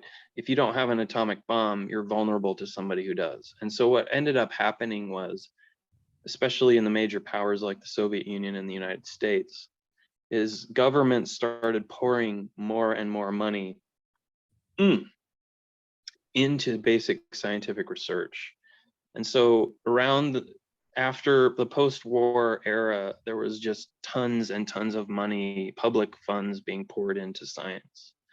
And so the NSF, the National Science Foundation, started around that time. And their first mission, the reason they started was to map the ocean floor. Why? Because of nuclear armed submarines. That was part of the nuclear triad strategy. And so they had to map the ocean floor because that was now a battleground because of submarines. And so the NSF was started to map the ocean floor. But today, the NSF is, I think, the second largest funder of basic science research in the world, and it's no longer all military, right? And so a lot of these organizations started because the government wanted to fund basic science because they were afraid that the Soviet Union would come up with something sooner than they did and get a huge advantage, And so what happened was, in my view, is that at the time when atheists were dominant in science, that was exactly the time that the government started pouring a whole bunch of money into science. And as a result, you got this calcification of science that surrounded these institutions for decades now. And atheists took control at that time, and they've maintained it since then. And so it's very hard to break into that. I heard a similar thing with back to the consciousness thing. I heard a similar thing that back in the day, way a long time ago, a lot of scientists actually were idealists, I want to say. But then the Christian church or whatever the religion was at the time, I forgot exactly what it was, but basically they told them that because they didn't want the Christian church or whatever religion it was involved, they actually told them they were materialists. It's kind of a similar thing. I don't know if you know much about that, but Really? yeah, so we don't have to go back into that. But well, do you think that part of it is part of it was science is like in science everything, I mean, like the definition of science is everything has to be proven, right? Like if you want to be a scientist and what? That's not a good definition. Well, not necessarily proven, but like, well, no, yeah. I mean, isn't that like the definition of science? Like if I have a scientific theory, you pretty much kind of have to prove it, right? I can't say, okay, I think that you're, I don't know, I was gonna say Prove is a bad word. not prove, but I've heard that you can't prove anything, you can only disprove. Okay. That's Right. called I actually heard that from yeah. McKenna, Terrence McKenna's brother. I don't know if you've listened to him at all. He's like a psychedelic, you know, Terrence McKenna, right? No, I don't. He's like a psychedelic guy. Like he's in the psychedelics. He died, but his brother now, I'm forgetting his name. I heard him raise. Do you listen to like Jordan Peterson at all? Are you into Jordan Peterson? Yeah, I've listened to quite a few of Those his, types. not all of his stuff. Yeah, well, I've heard him, not Jordan Peterson, but on Jordan Peterson's podcast, I've heard Terrence McKenna's brother, who I'm forgetting his name, say that basically you can't prove anything, but you can only disprove something. Yeah, that's called But the falsification criterion or falsificationism. And yeah, that comes from Karl Popper in about 1934. I just looked this up because this comes up all the time.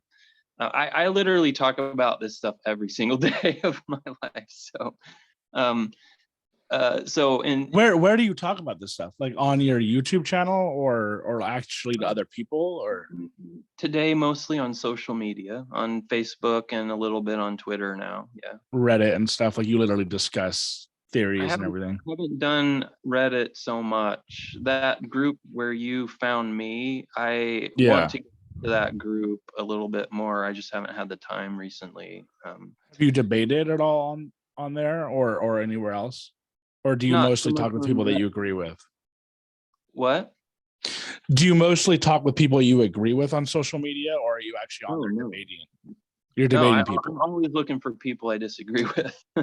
Yeah. Because that's the way you learn, man. You gotta challenge yourself against people, you know, who may have something, and you know, I commend you for that. You want criticism, right? Because they're the people who will tell you things that might be wrong with your own view. So falsificationism, that's a common view today among a lot of people, but in the actual field of philosophy of science, it's rare to see someone make that argument because there's some very good reasons not to hold to that as a definition of science. Then what is the definition of science in your viewpoint? The only really good definition of science is it's a discipline, a field of experts who do science. I mean, I know that's not a very satisfying definition, but that really is the only one that really works well. And the problem is, would you say they agree? Would you say that those people agree with me though, that I don't want to say the definition of science, but science is like, if they, like I said, if they come up with a theory, they have to prove it. If they don't prove it, or at least they're not able to disprove it, I guess, I don't know. Like it's not valid. Like I can't just say whatever I want to say and be like, hey guys, like, you know what I mean? Like, so I just had this in one of my classes where basically if you want to have a good theory, let's say a good scientific theory, you would evaluate it according to what are called the theoretical virtues. And these are criteria that you would apply to a theory. And one of them might be falsification, right? I can't remember how it was stated in the class I took, but falsification would be only one criteria. Another criteria would be explanatory power. meaning how well does the theory explain the data, and how much of the data does it explain? Okay, that would be explanatory power. Another thing would be making predictions.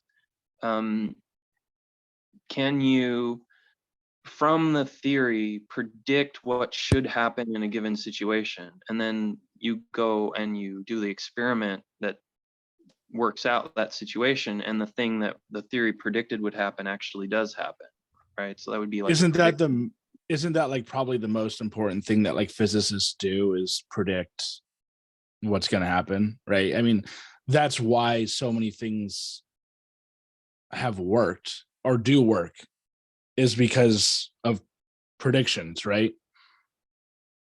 In terms of physics, like with, like they know, like with the planets and everything, like they know exactly how the planets are moving, and they know, how fast we're moving around the sun, and they're essentially able to pretty much prove that all the physicists are able to prove for the most part, right? Prove is a bad word, man. Well, if you can't say prove, then what are you going to say? I mean, demonstrate. If you demonstrate, but like if they say for instance we're moving around this, I don't know how fast we're moving around the sun, I don't know if you know, but it's like, let's just say an easy one, like we go around the sun 365 days. It takes us 365 days to go around the sun. That is true, right? Unless you want to get into some crazy metaphysics of like, oh, well, is it, right? That's not true. It's about 365.25 Yeah. or something like that. Yeah, whatever you want to say. And then you can even get into probably longer decimal points, right? Well, this matters though. Do we know exactly how long it takes to get around the sun? Well, you can only be so precise, right? Like I heard Neil deGrasse Tyson talking about this. Like, you may ask me, how tall am I? And I'm like, I'm 5'10". And it's like, well, are you 5'10"? Like, you could be 5'10" and 3/8, or you know what I mean? Right. It's like, you're just kind of. So what we have are theories. And not only that, but we do factor in that number, that 365 to the year. It's not like we just say it's 365 and, you know what I mean? Yeah.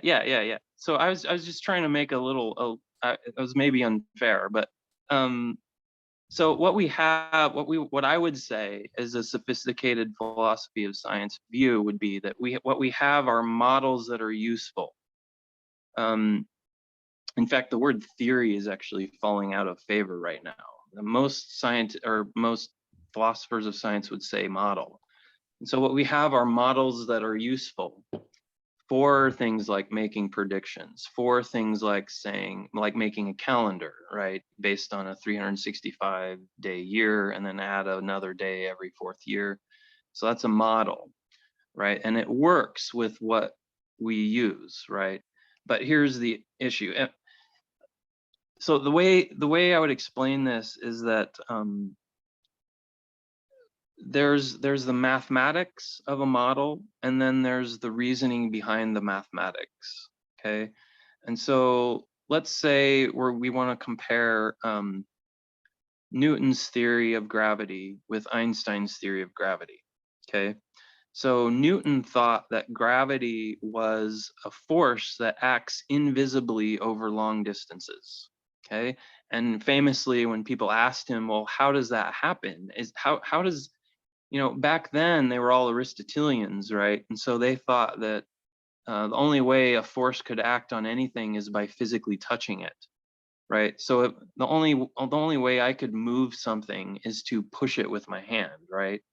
And so when Newton said, how did they think that like the planets were moving and all that? Or they just didn't know that the planets were moving at that point? No, they knew the planets were moving. They thought the planets were moving because, well, I'm not sure. By the time of Newton, maybe not, but before that, they thought the planets were moving because that's what I mean. There was yeah. So, well, these things happen incremental. So, but anyway, they thought there was this substance in space called an ether, right? And the planets were in the ether the same way like a log would be floating in a river, right? And the ether was moving in a circle around the Earth because they were geocentrists, or many of them were before Newton.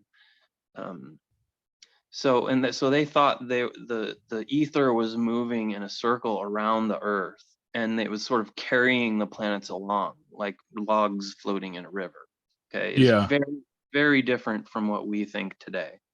Okay, so so they would have said that literally the ether is moving the planets by touching them and carrying them along, right? Okay, so they didn't know anything about space, right? They'd never gone there, Yeah. right? So And so sorry to that's cut you off, but there technically is nothing in space, right? There's not even atoms in uh outer space. Or am I wrong about that? I'm not sure what a physicist would say today, but it depends on what your view of things is. So there would be no matter in space, Yeah. or mostly no matter. Most of the time in space you would see no matter, but that's not necessarily that would not necessarily mean there is nothing. So some might say there's a quantum something in space, right? So Yeah. there's light in space. Like light is always moving through space, and photons are not nothing. Um, they're not Photons have no mass, right? And so you would say there's no mass in space, right? But there's not nothing. You might even say, What's the difference between mass and nothing? Like, what would you define? Right? Like a physical object, so right? uh, mass is just mass, man. I don't know how else. Like it um, weighs something, basically. It's something that weighs something. it's something that has a mass. Okay, I'm not a okay. physicist, I so know, I know, I know. I'm only vaguely aware of how Yeah, physicists about these things. yeah, But I think there would be a vigorous debate over whether there is nothing in space. yeah.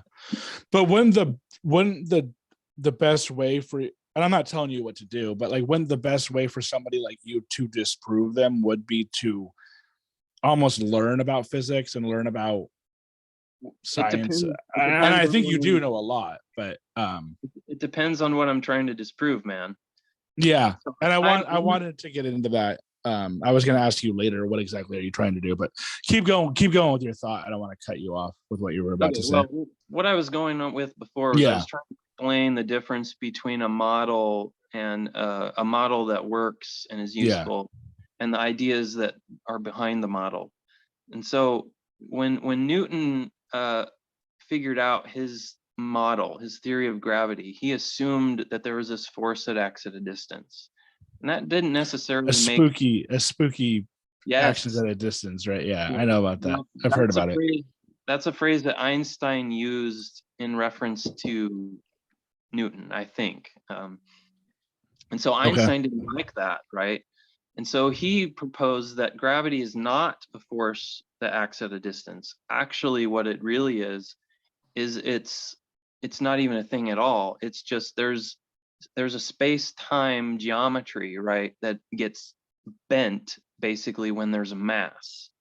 If there's a mass sitting in space-time, it bends space-time around itself so that things that move into the area where space-time is bent start to move differently based on the bending of space-time. And so for And you're talking Einstein, about like, are you talking about like meteors and stuff like that are in space, or what kind of mass in space? literally anything that is affected by gravity, so anything that's a mass. Like Um, Elon Musk Tesla car out in yeah, space could true, be, yeah, whatever. yeah. Yeah, so Elon's Musk car is orbiting around the sun, not because there's a Newton's explanation was that the Tesla car was shot off really fast perpendicular to the sun, and so it's moving by its inertia forever in one direction, but the gravity of the sun is acting on it forever in a different direction, and that leads to a circular orbit because it has two different forces acting on it at once. One is the inertia that is in a straight line, the other is the gravity pulling it towards the sun, and they sort of compromise and it turns into a circular orbit, right? That's Newton's idea. Einstein says that the space itself is bent around the sun, And because of that, it's sort of like flushing a toilet, right? The reason things go in a circle when you flush the toilet is because the space in the toilet is circular, sort of, right?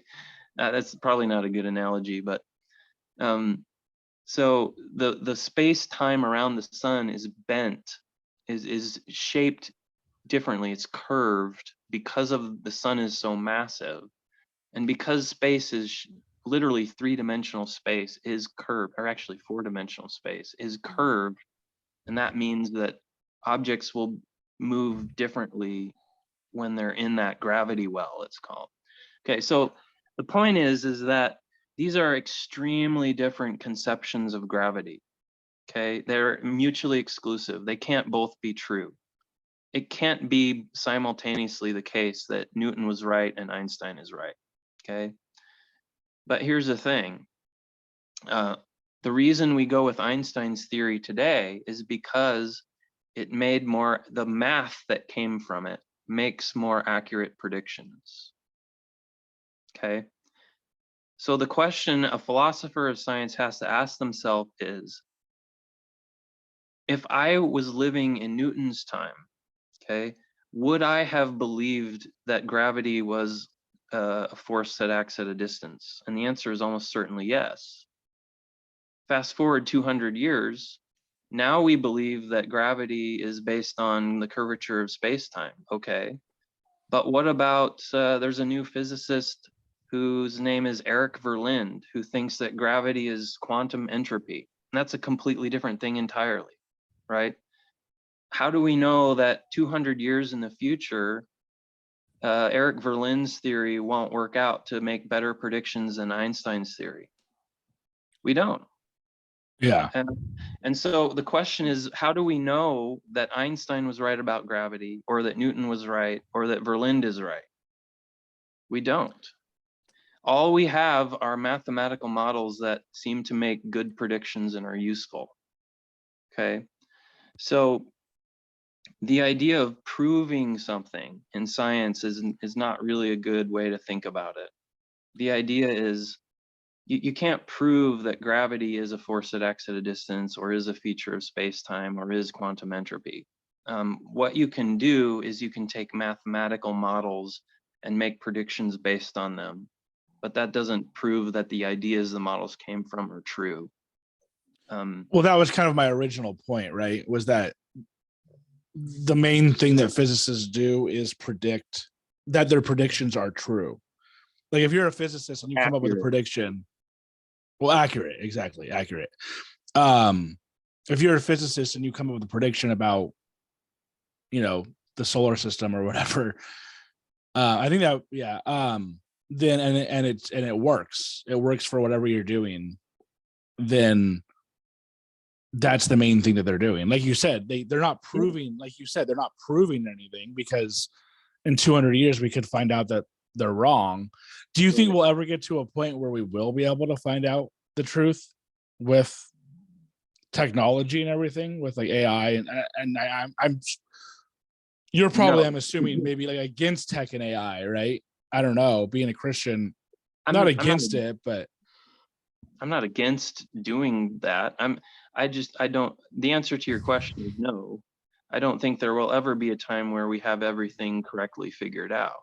Even 10,000 years from now or something, where we're like, okay, we got it all solved. Even then, yeah. Would be my opinion.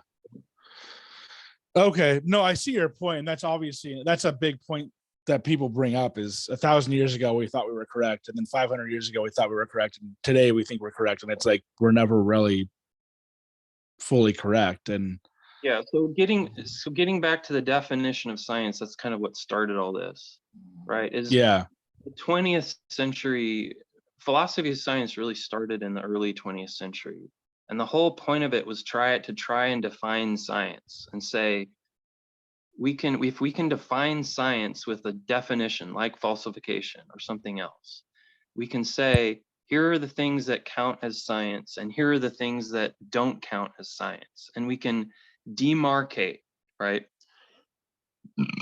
like drawing a line is demarcating something. We can draw a line between science and non-science and say, here are the things that are science, here are the things that are not science.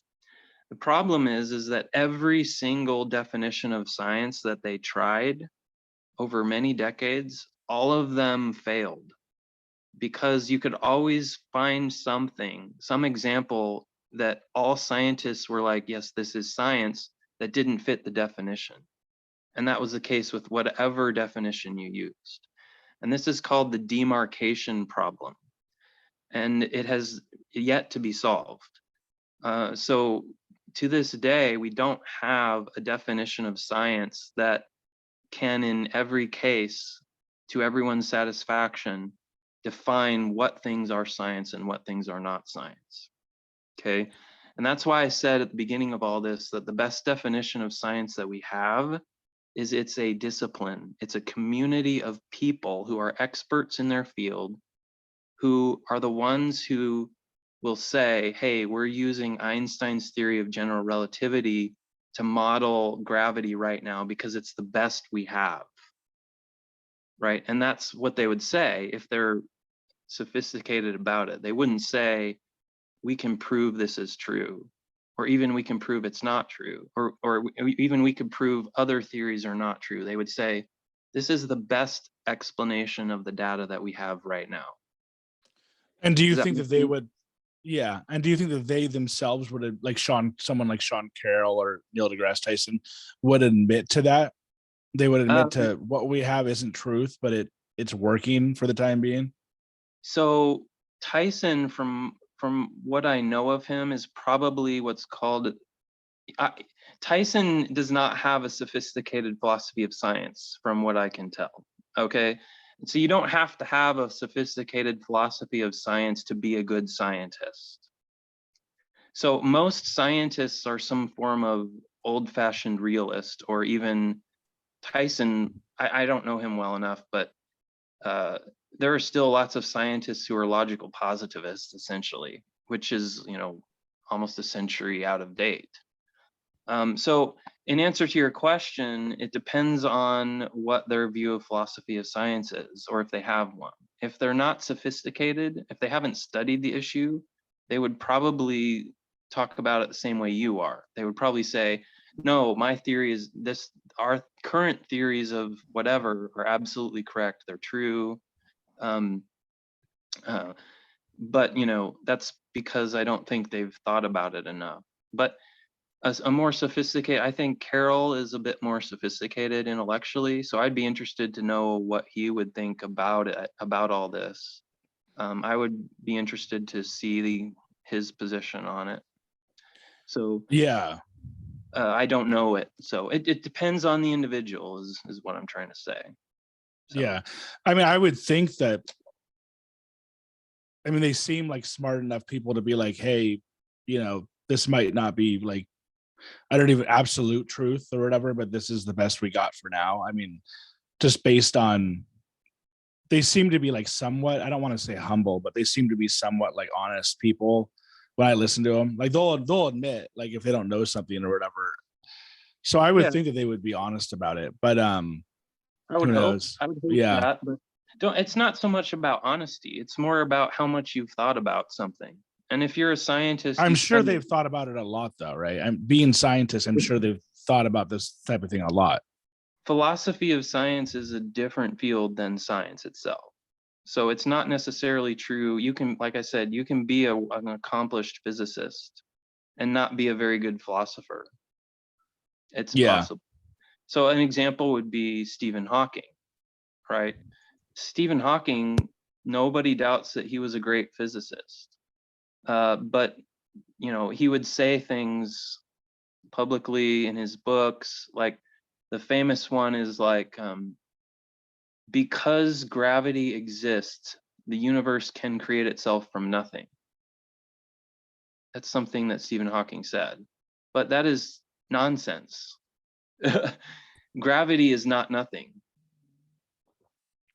right? Yeah. So even on that statement just by itself, that the universe could not have come from nothing if it requires gravity to exist first. because Yeah. gravity is nothing.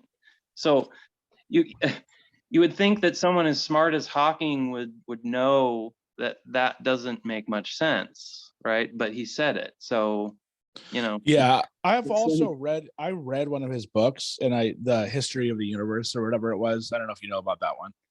a brief history of time, probably. Yeah, exactly. Yeah. And I remember this was a while ago, and I didn't understand most of the book, but I remember at the end of it, he's like, I've had people like you just said say that I'm wrong about this, but I remember at the end of the book, he basically said that, like, I thought I remember him saying at the end of that book that, like, this couldn't have come from nothing because it had to do something with, like, when the Big Bang went off and everything went out. It had to do something with, like, the temperature or something. Like, it would be too hot or too cold, or for something to happen.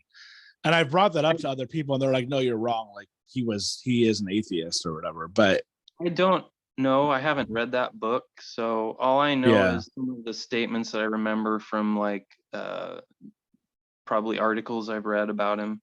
So yeah. I But would have to read the book.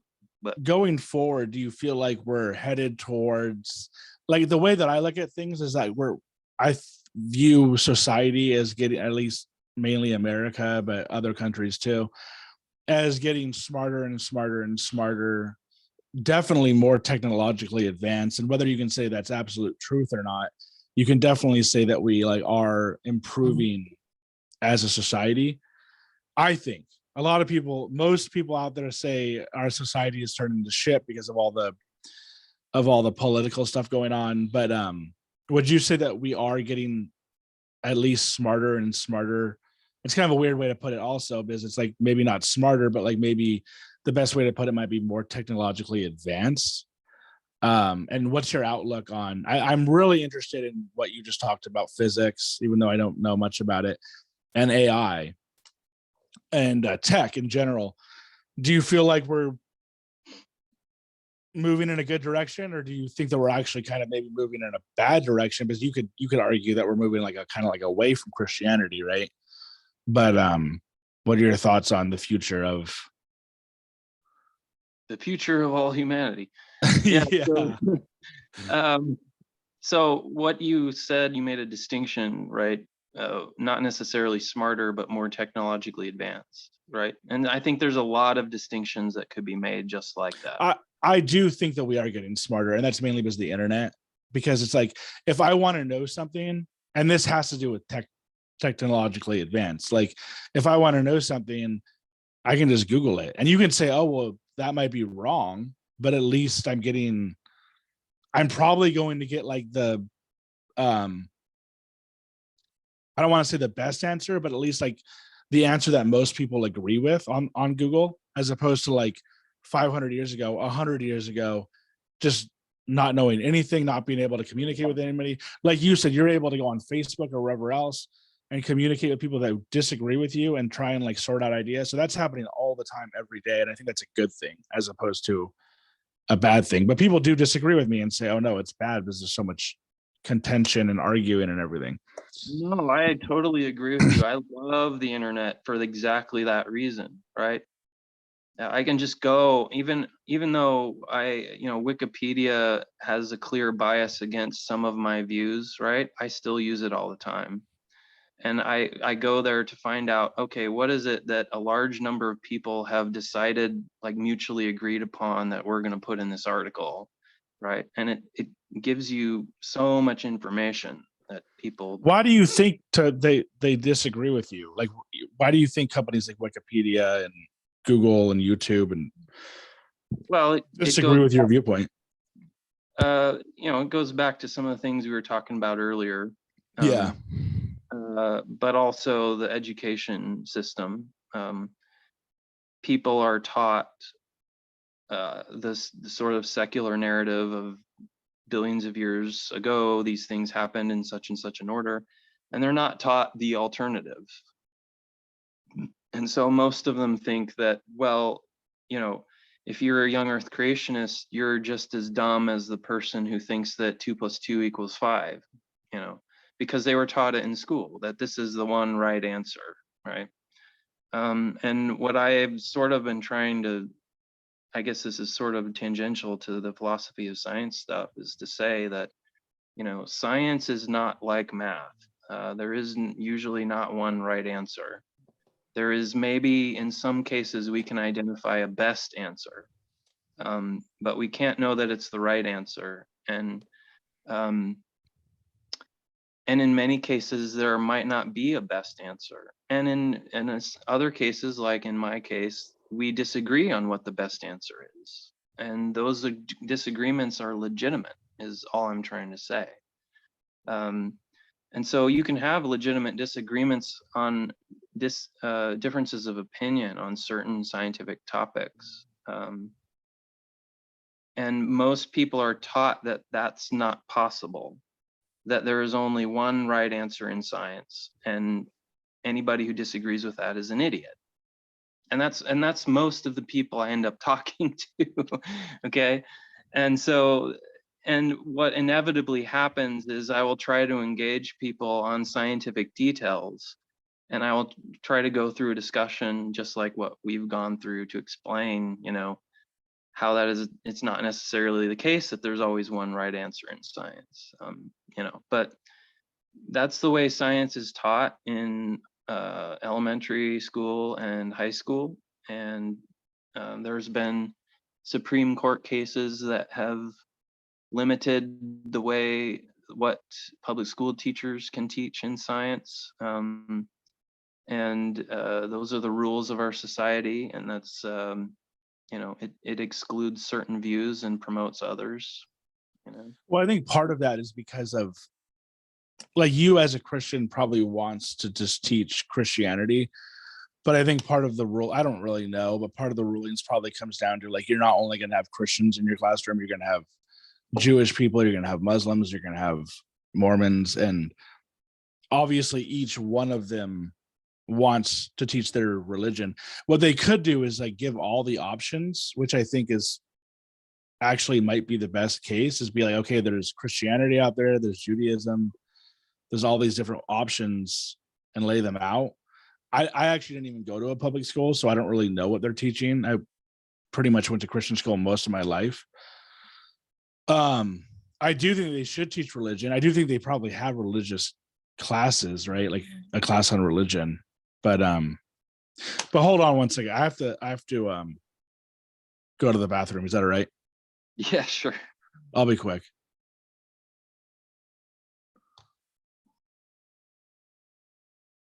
All right, yeah, we're back. So the only issue that what I was going to say is the only issue that I have with, like, the Christian one of the issues I have with the Christian conservative outlook on how schools should teach is I think that they, in a lot of situations, want them to teach what they want them to teach. You know what I mean? And I also see the other side, like the atheist outlook, I guess, only wants them to teach about evolution or whatever. But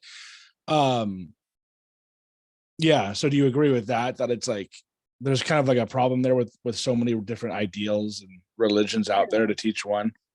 Yeah, that's a thorny issue. What you asked me was why so many people are evolutionists, right? I just gave a potential explanation, is that public schools teach it, essentially. So what to do about public schools, if you want my full 100% unvarnished opinion, is I think public schools should be eliminated completely. And in that situation, what you have was, so the reason why we fight about these issues is that we all pay taxes and we all pay for public schools, okay? And we all have different views, and all of us, because we all pay for it and we all have the views we would like to be taught, we all think that our position should be represented, right? Because we all pay for it. It should be fair. Yeah. And that's the problem, right? And then there are those who say, well, no, we should only teach what is true. And well, of course, we're disagreeing about what is true, right? And so I think the ultimate solution to that is to eliminate public schools completely. And that if you did that, then the atheists could get together and they would have an atheist school. The Muslims would have a Muslim school. The Christians would have a Christian school, and we would all pay less taxes. Yeah, So the only problem that I have with that is that, yeah, we would pay less taxes. Then you would definitely have a discrepancy on the schools, because rich people would just be able to put their kids in the we quote unquote better already, schools. that already happens, man. If Yeah, but I mean, at least at this point, kids can go to public school for cheap. Like in the situation that you're talking about, I'm assuming that all these private schools would be expensive. Well, public schools is expensive. In Texas, we pay about $10,000 per student per year for public school. That's comparable to what it costs for a private school. The difference is the costs for public schools are hidden. Okay, they're hidden through taxation. So if you talk to a normal person and ask them how much does it cost for someone to go to public school, they would say it's free, but it's not free. It costs a similar amount to private school. The reason they think it's free is because you can you can send your kid to public school and not pay tuition, but we pay for it through taxes. So I don't agree that private schools are more expensive than public schools. They're but it's basically the funding mechanism is just different. And so what you would say is be like public schools are redistributive. So that means that everybody pays a little bit, and the poor kids will get a more benefit out of it because they can't pay if they were by themselves or something. And I just tend to think that free markets are really good at driving down costs. In a private market for education, you wouldn't have a situation where,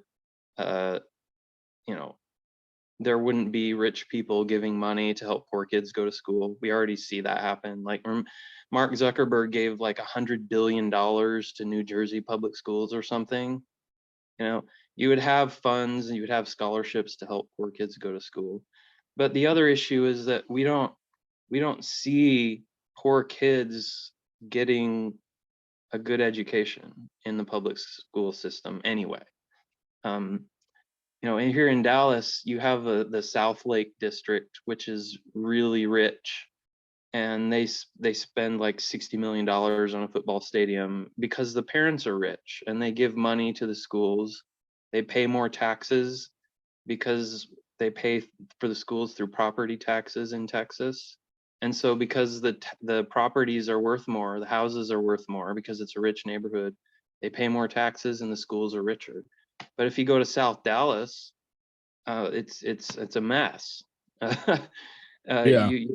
It's like they're very poor. They're much poorer down there, so they don't pay as much taxes on their property, and the schools are poorer, and they don't get as good of teachers, and they don't get nearly as good as an education. And in most cases, it's essentially just babysitting most of the time. Yeah. You Yeah. hate to think that it's nothing, but it's definitely not working the way that you would hope that it would work, where everyone gets an equal education. Just Yeah. doesn't. I would want to go more into politics, but I think because of time, we probably won't be able to. Real quick, I would assume you're probably Republican, right? Yeah. Yeah. Do you, yeah, that's gonna probably have to be for another time. But yeah. So I know you wanted to go over the YEC versus ID. You know about both, and I wanted to ask you about which one do you believe in. And when I say believe, that's the whole thing. Is so much of that. That's the only other problem, not problem that I have, but like that's one other issue with Christianity is you really do have to believe. Like there is a faith, almost like a blind faith kind of component to it. The Bible even talks about that, right? You have to have like faith or blind. I'm pretty sure it does talk about faith or blind faith. The closest thing to that would be my faith is the evidence of things unseen, but I don't think it uses the phrase blind faith ever. Well, in Um, terms of faith, it is unseen. Everything that happened is with Jesus is essentially unseen and unknowable. With God, same thing. You have to oh, believe it. There's no it way was for you to seen. prove God, It and I was can't. seen. Just like I can't prove evolution. But what? Well, so I think that uh, all beliefs require some element of faith, even in evolution or anything like that. Um, but Yeah. your question was about young Yeah. Earth creationism and intelligent design. So I Wait, believe both wait. those things. They Okay. are Yeah. they are Explain. First of all, explain both, and then say which one you believe. Yeah. so intelligent design theory. All intelligent design theory says is that there are things in nature that came about because of an intelligent cause, or they were intelligently designed. That view is very generic. It says nothing about the history of the world, it says nothing about the age of the earth. It's just there are things that we can observe today in nature. And I gave you sort of the intelligent design argument earlier, right? Is there are things we can observe today in nature that are designed.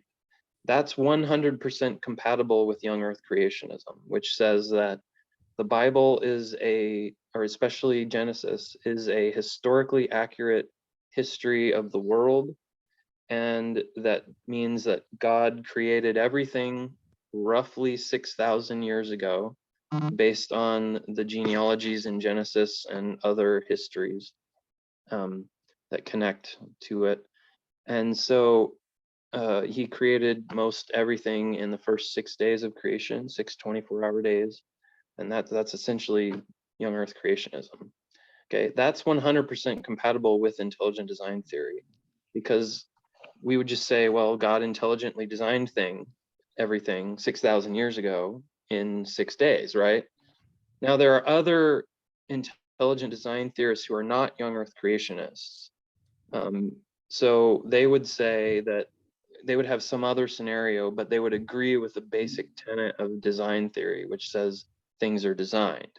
But they wouldn't agree with the specific claims of young earth creationism that the world is 6,000 years old, right? Does that make sense? So you can Yeah. be So both. basically, one of them believes the Bible kind of exactly that it's 6,000 years old. One of them believes that God created the earth, but we're what, millions of years old or whatever, or he kind of almost like created evolution and then evolution happened, as opposed to That's one view, yeah. So that would be like either a theistic evolution view or a progressive creation view or something like that. But my point is intelligent design can include all those people. A yeah. young creationist could be an intelligent design theorist. An old Earth creationist could be an intelligent design theorist. Even some theistic evolutionists could be intelligent design theorists. So intelligent design is a very limited claim, right? And it can be adhered to by people who have very different views on the history of the earth, because intelligent design theory has no view as an idea about the history of things, except that they were created by an intelligence. Okay, so there's no timeline that intelligent design theory is concerned about, really. Does that make Okay. sense? Yeah. So do you believe in the 6,000 year, we're 6,000 years old, or do you believe in the Yeah. the mix of the evolution versus um creation, if that makes So sense? Like God created everything and then it evolved over how long, how long do they say that, like the atheists say that, how old are we, do the atheists say, in well, it's terms not of? just atheists. So there are Christians who believe that as well. Yeah. So Okay. How? Yeah. so evolution, an evolutionist or an old ager would say that the universe is about 13.8 billion years old. The Earth is about 4.5 billion years old, and life on Earth is around 3.5 billion years old. Okay. And then what do you I'm a believe? young, I'm a young Earth creationist, so I say it's all about 6,000 years old. So you're like an absolutionist, right? Like you're just you believe everything the Bible says, even when it says 6 days. It means 6 days. It was created, or or is it 7 days? 7 days, right? It's 6 days of creation, and on the seventh day he rested. Yeah. And what would your, I guess you could say, scientific reasoning for that be? I don't know if I should use the word scientific, but what would you, why do you believe that? So yeah, there's a whole movement called the creation science movement that has a bunch of different, lots of stuff that has been done since the 1950s, trying to show that scientifically. So probably one of the best arguments would be based on what's called the rate study, was done on helium diffusion from zircon crystals, which is a kind of quartz. Zircon sounds really crazy and cool, but it's just a kind of quartz. And so this might take too long to explain, but basically they measured the rate at which helium diffuses out, helium gas diffuses out of these quartz crystals, and showed that based on where the helium came from, which is from radioactive decay, the amount of helium that's still in there versus the rate at which it comes out of the rocks gives roughly 6,000 years for those rocks. So that's a really good argument, and it would take, a little more time to explain the whole thing, but there's other evidences. So for example, the rate at which the oceans of the earth are increasing in salt concentration. So runoff, when fresh water runs off the continents through rivers, right, into the ocean, it takes with them salts that dissolve into the fresh water from the bottom from the earth, basically, and it runs off into the ocean. And then the water in the oceans evaporates into the sky and comes down as fresh rain, and it leaves the salts behind. And so what happens is the salt in the ocean is always increasing. And there's a rate at which that is occurring, which we've measured. And if you go back in time, right, sort of subtracting salt back in time, the oceans could not be very old at all if the same rate of salination that we observe today has been happening the whole time. In other words, if the oceans were billions of years old, they would have reached their saturation point long ago, which means that that would be the most amount of salt that you can get in there would be in there, and it's not. And so that's evidence that the oceans are not as old as the old Earth time scale suggests. Trying to think of some other simple good ones. There's a giant cold spot in the Earth's mantle near the core of the Earth. It's about 1,000 degrees colder than the surrounding mantle.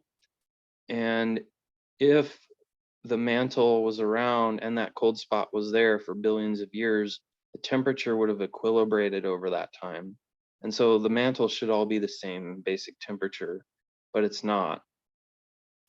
And so there's a whole theory about how the flood happened called catastrophic plate tectonics that, from a young Earth perspective, would explain why there's a giant cold spot in the mantle that you wouldn't expect to be there if the mantle of the Earth was that old. There's a bunch of other things, man. Yeah. Unfortunately, we don't have enough time to probably go into all of them. I definitely, you obviously you could definitely come on again. But would you say that it sounds like, well, obviously neither one has been proven, but would you say that like the scientists don't know for sure how old the Earth is, and same with you, like you don't know for sure, like it's kind of like somewhat just like a belief? Like what would you say if when the quote unquote, whatever you want to call them, scientists, atheist scientists, whatever, I don't know, they're not all atheists, but it's probably say that the Big Bang happened like 14 billion years ago. and they say, we know that, like we can see it, we can like do the math on everything and whatever. Do you think they're either A, lying, or B, they just kind of, they don't know, they fool themselves and they don't know what they're seeing and they just kind of come up with? No, they're not lying. They would say, they would come up with a bunch of evidences for an old Earth, just like I did for a young Earth, right? And they would say, well, there's this evidence that the Earth is old, or this evidence that the universe is old, and they're all legitimate arguments. That's the problem with science, right? Is you always have evidence going both ways.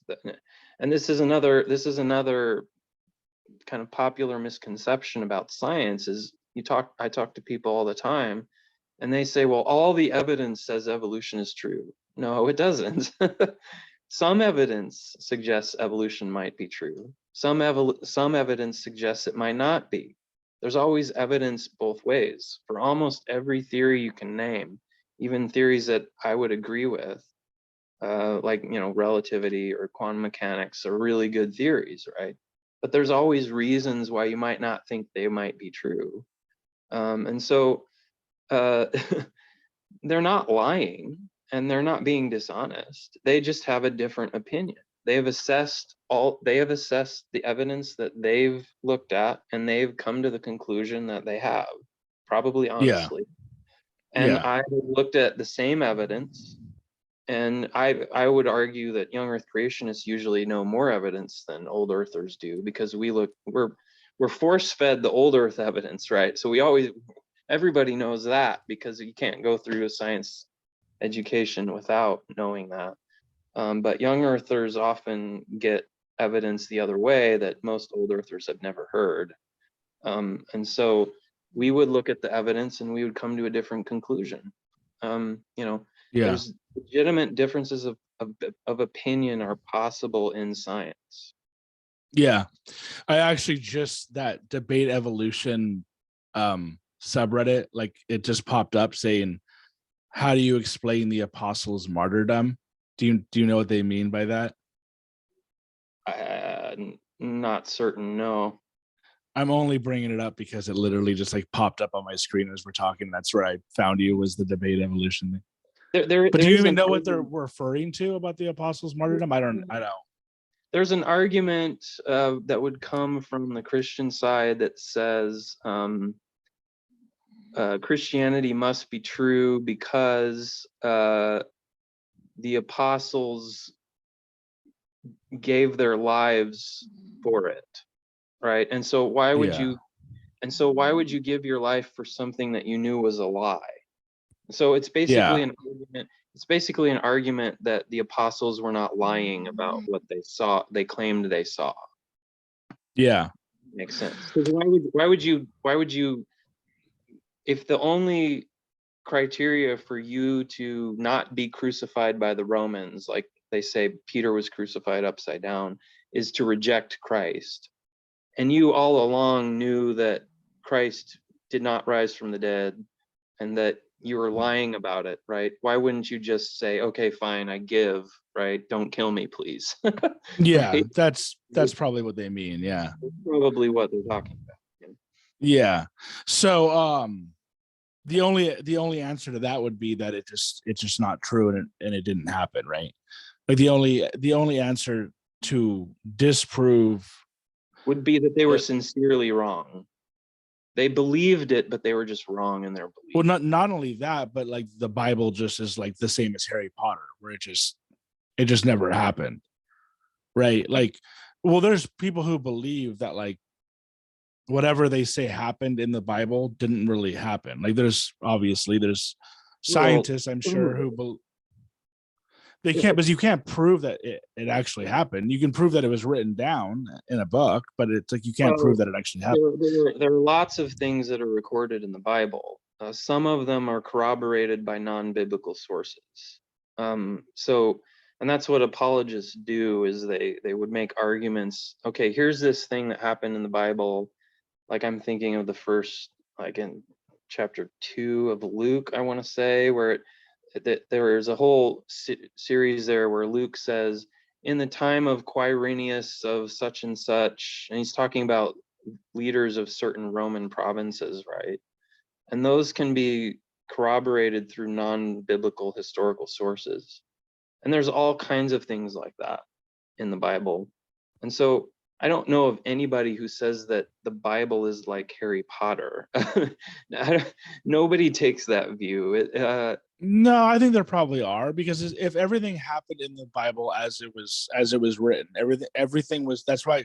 That's kind of like why I went over that stuff in the beginning, was, to try and They prove would the say Bible or whatever. say that there are Like there are some people. things that Because, were okay, made. so if everything happened exactly, yeah, but I mean, I guess I'm talking about that specific part, the part where Christ died and rose from the dead. If that was made up, and potentially the whole Bible was made up, but let's just say that part was made up. Matthew, Mark, Luke, and John was made up. That's what I'm assuming scientists believe, because if it's not made up and that really happened and people actually saw it, then how could you disprove it? There are many scientists who are Christians and do believe in Jesus' resurrection. No, so I know. There's both. Right? I shouldn't say what. We should say non-Christians, people who don't believe the Bible. Non-Christian scientists, like whoever, Neil deGrasse Tyson and Sean Carroll, that you kind of have to believe that it's all just made up. Because if you believe that it really happened, then you would have to believe that Jesus Christ literally rose from the dead. And how else would you explain it besides, right? He's God and it's all true. Yeah, there are lots of different ways to try and deny that. But, I think all of them are flawed. So there's some people who have said whoever saw Jesus alive after he had died were hallucinating. That's a theory. I've heard theories about that from Joe Rogan. I think about like Moses in the desert was like hallucinating on like DMT or something when he saw the burning bush. Yeah. Stuff like that. Yeah. And there are arguments for and against that. So some people would say that this is a legend. So it's a story that a long time ago it was written down. It was about a real person or a real set of persons and a real events. But over time the story got altered. Right. And it like the Odyssey or something. I don't even know if the Odyssey is true at all, but I think I don't know much about the Odyssey, but I think that was I don't think that's what I'm talking about. I'm talking about a text, right, that would be written down and then people would change it as it got passed down through history, and they would add things to it that didn't actually happen. So it was originally based on something real, but then people just kept adding weird stuff to it, and it became, a document that is like got all this weird stuff in it. But in the case, is there an example of that? Can you think of an example of a book that's like partially true, partially not over time? I said the Odyssey, but I don't know if that's the case. Yeah, I'm not. That's really not my area, so I wouldn't have a. I'm sure there are some, but maybe a really old myth like Beowulf or something like that. Yeah, I'm not a literature history scholar or anything. So. It's fine. But in terms of that, real quick, in terms of the Bible being changed over time, I have heard that theory that it has been changed. Not changed, but the Bible, I think itself has probably stayed the same. But as you know, it's been like rewritten or whatever, kind of like translated. And over, I'm not even going to go there and say that it's been translated wrongly, but over time, the Christian belief has kind of changed somewhat. Do you believe that or no? Do you think it's pretty much stayed the same? Theology has changed a lot. Yeah, for sure. That's so I would explain theology similar to how I would explain scientific models. So in the Bible is our set of data. That's what we know is true. And theology is a set of theories to explain the data, basically. And those can change for sure. As for the Bible, for the New Testament especially, we were very certain we have the original documents. There's about 5,000 surviving manuscripts that go back to 2nd century or earlier, attesting to the New Testament. So the New Testament is very solid in terms of, we don't think it has changed since basically the 1st or 2nd century, at least, if not all the way back to when it was written. But theology, there's been lots of new theological ideas. That's a big subject. So Yeah. But overall, the main points are still true, right? yeah, so I don't think that I would be unrecognizable to a 1st century Christian. I think we would immediately recognize each other as Christians. Yeah. Yeah. And we would both say that Jesus is the Christ, the Son of the living God, that he died and rose again on the 3rd day to save us from our sins. We would all say those same things. Yeah. Okay, because of time, we have to wrap up here. But like I said, I do want you on again just because, well, for one, to have my co-host on, and then maybe I would say we can debate, but honestly, I don't think I'll be able to debate you based on what you said before. I like. Well, thank you. Yeah, and one thing too is that, like, when you mention you arguing with people on line about stuff and they automatically just write you off, it's like, obviously you just won. Like, you know what I mean? Like, if I'm debating you or anybody online is debating you and like they can't debate with what you said, which is sounded scientific to me, then they just can't debate you and they're wrong. You know what I mean? It's like people it doesn't mean they're wrong, but I mean, they should be able to at least debate you. And it's like, if I can't come up with like good contradictions or whatever to what you're saying, then I'm not going to say you're wrong. You know what I mean? You're wrong just because you're Christian or whatever. But okay, so lastly, what I normally ask people is your thoughts on, you mentioned Sam Harris. I listen to Sam Harris. I listen to Jordan Peterson, in my opinion, has kind of gotten off his rocker a little bit. But Ben Shapiro, these types of people, what do you think of these types of guys? I've listened to all those people. In fact, I've seen a Sam Harris podcast live when he was in Dallas once. I paid $60 to go. Wow, they're all doing really well, right? I mean, they're all really good talkers, I guess. I've also seen Ben Shapiro live, and now that I remember it, in Dallas once he came to So why did you see Sam Harris? Was it just because you wanted to see his viewpoints on things, or do you actually think that he is like a good debater? What was he talking about when you saw him too? I didn't even know before I went what he was going to talk about, but he actually had a guest on who was a former neo-Nazi. Oh, wow. And had come out of that. And so he was interviewing him about that stuff. Yeah, it was really interesting. And he was a Christian too. So, or I think he may have been some kind of Christian / neo-Nazi. Oh, wow. Weird to me. Well, a lot of neo-Nazis actually are Christians, right? Yeah. Sadly, like, Yeah.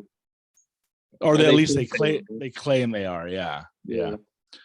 But what are your thoughts on all these guys in general? I kind of want to get all the names out there: Jordan Peterson, Ben Shapiro, Sam Harris, Joe Rogan. Like I said, Lex Friedman, which you haven't listened to. But yeah, what are your thoughts on these guys? They call him like the intellectual dark web or whatever, like Eric Weinstein. I don't know if you know him. Yep, I know him too. Do you know him? Yeah. Yeah. Mm-hmm. In fact, I mentioned one of his podcasts if you look at my podcast, I did a podcast episode on Jordan Peterson, and I mentioned one of his appearances on Weinstein's podcast in that episode. Okay. So, so I love the intellectual dark web stuff. I got into it a few years ago. There was a time when I listened to Ben Shapiro every single day. I don't do that anymore, but there was a period of about a year, maybe a year and a half, where I literally listened to every single Shapiro episode.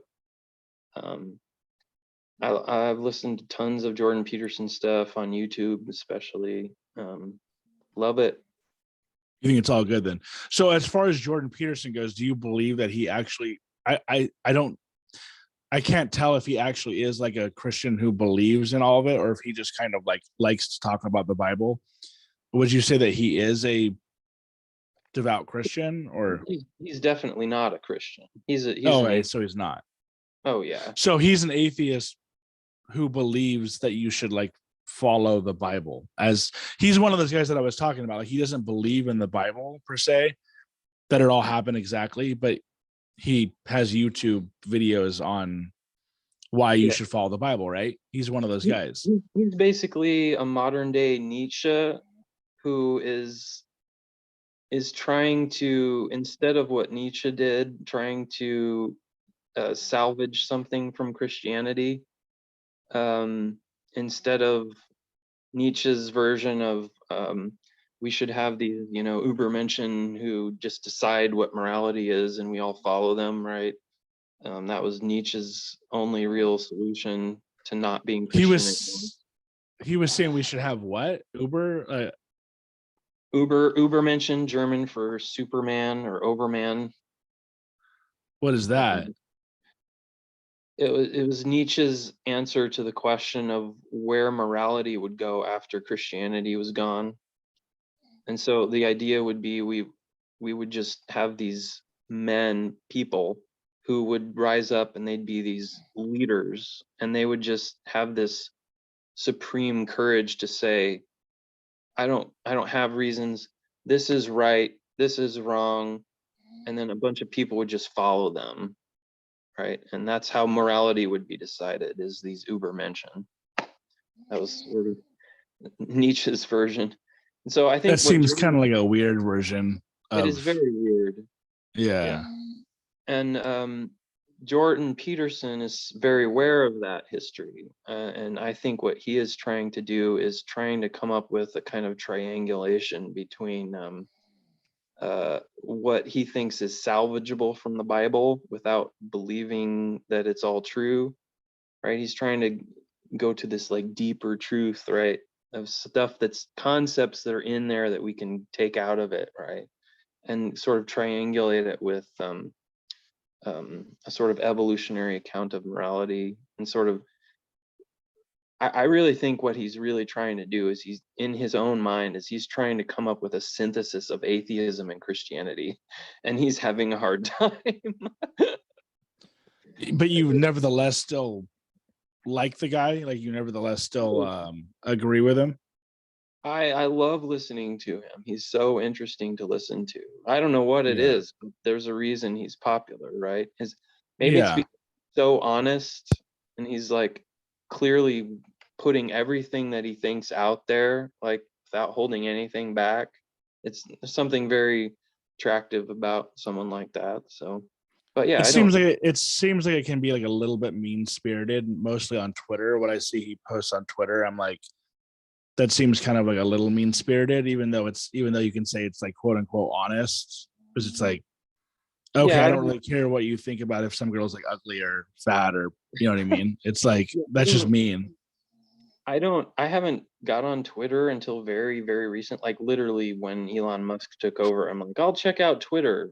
That's basically when I started getting on Twitter. So yeah, on Twitter, Peterson has, I don't know, he seems like a really like cranky old man on Twitter. Yeah.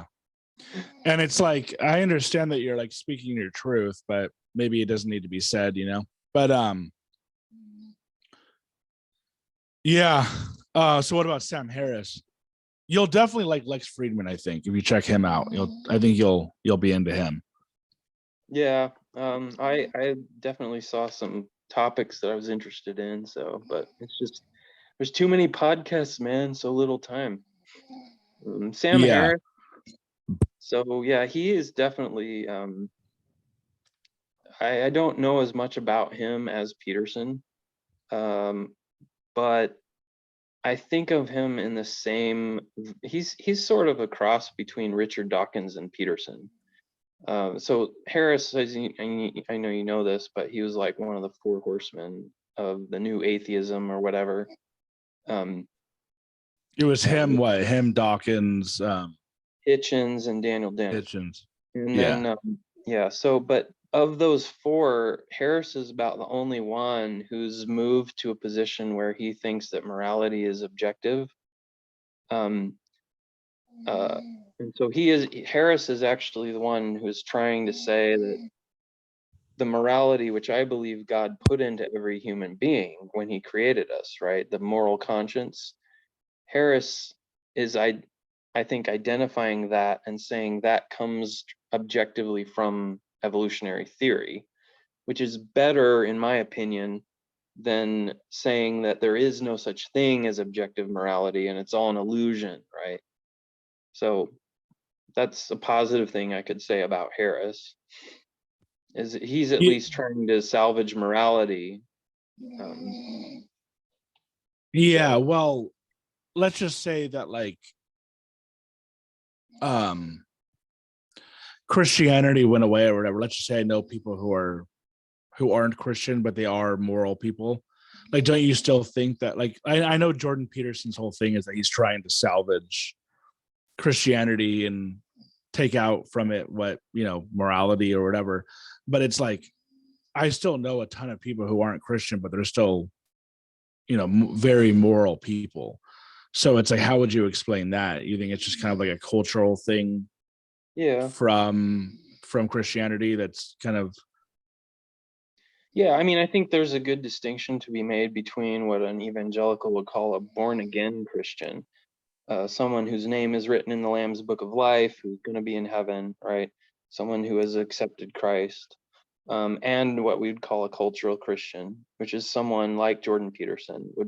He would be a cultural Christian who would say, like, I accept the morals of Judeo-Christian values as correct, but I'm not a follower of Christ, right? So I think I would prefer cultural Christians to somebody like Richard Dawkins or somebody like that. So Sam Harris seems to me to be closer to a cultural Christian than a lot of atheists. So somebody like Richard Dawkins doesn't even believe that there are morals. Like he believes that his morals are separate from. I'm not sure exactly what his view on morality is. Yeah. Okay. And then what's up? Never mind. Okay. And then lastly, getting to you and your podcast. Well, first of all, so you're getting your master's, right, in Christian and theology, Christianity and theology, science and religion. Okay, and so it is mixing the two, the science and the religion. Okay, so what do you plan on doing with that when you graduate? I have no plans for that degree. I'm doing it for fun. Yeah. Well, what do you want to do when you graduate? Because you have a biochem degree too. So do you think you might do biochem or what? It depends on how much money I need and how soon. Yeah. So, I've worked in labs most of my career, so if I need to go back and work in a lab, I will. But I would like to maybe write a book, sometime. Yeah. I have some ideas in mind for that. Yeah, my co-host actually majored in, he's not here obviously, but he majored in biochem, and now he's like selling for technology companies. But how do you like working in the labs? Like, is it good? Is it bad? Like, is it hard work? There's good and bad things. Yeah. Depends on what kind of lab, but lab work can be pretty physical. And so it can be exhausting physically sometimes, because it depends.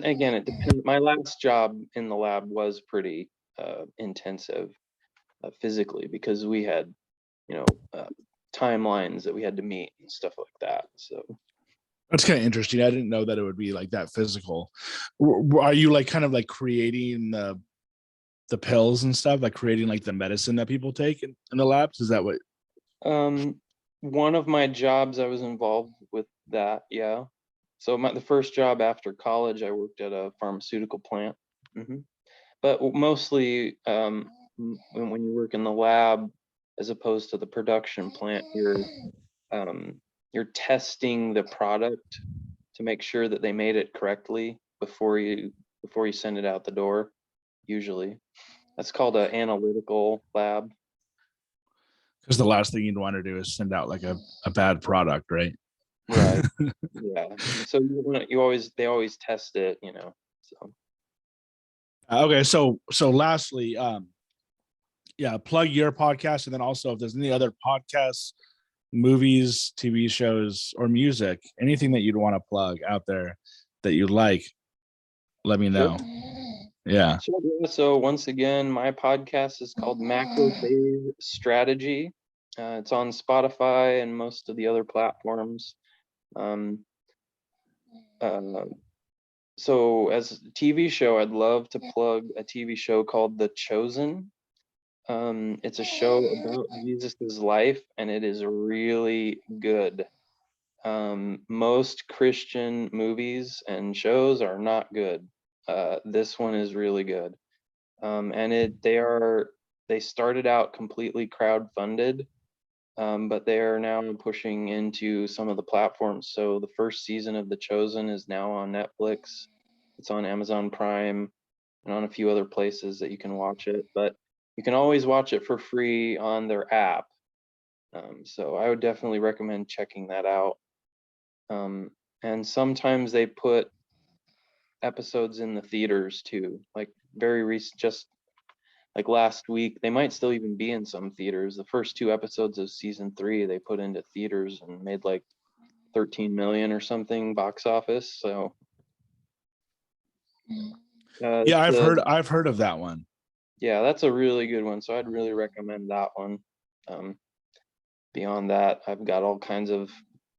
I'm a huge music fan, so there's an album. I have some non-popular tastes though. So if you're a hardcore fan, I would recommend a band called Wolves at the Gate. That's a really good hardcore Christian band. Okay. I used to listen to some. I used to actually be in kind of. I like wasn't fully hardcore, but I was in kind of like a hardcore Christian band actually back in the day. Like listen to bands like, what's up? What was it called? Well, we like transformed over the years. But it would have been Ender by the time we weren't famous at all. But you wouldn't have heard of us. But I listened to bands. Was it called Ender after Ender Wiggin from Ender's Game? No, Okay.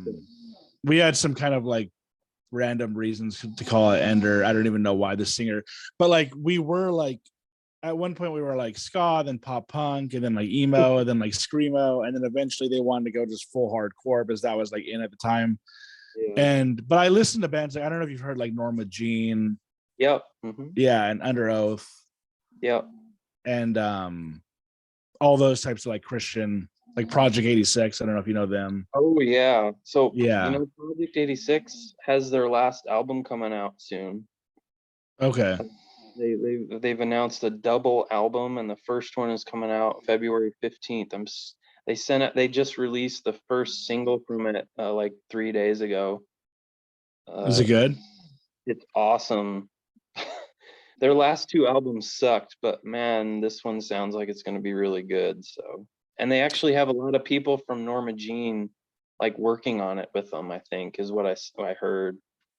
Okay. So, like most of the original members are gone. Like the only one left is Andrew Schwab, the vocalist. Yeah. And so apparently it's just him and the Norma Jean guys.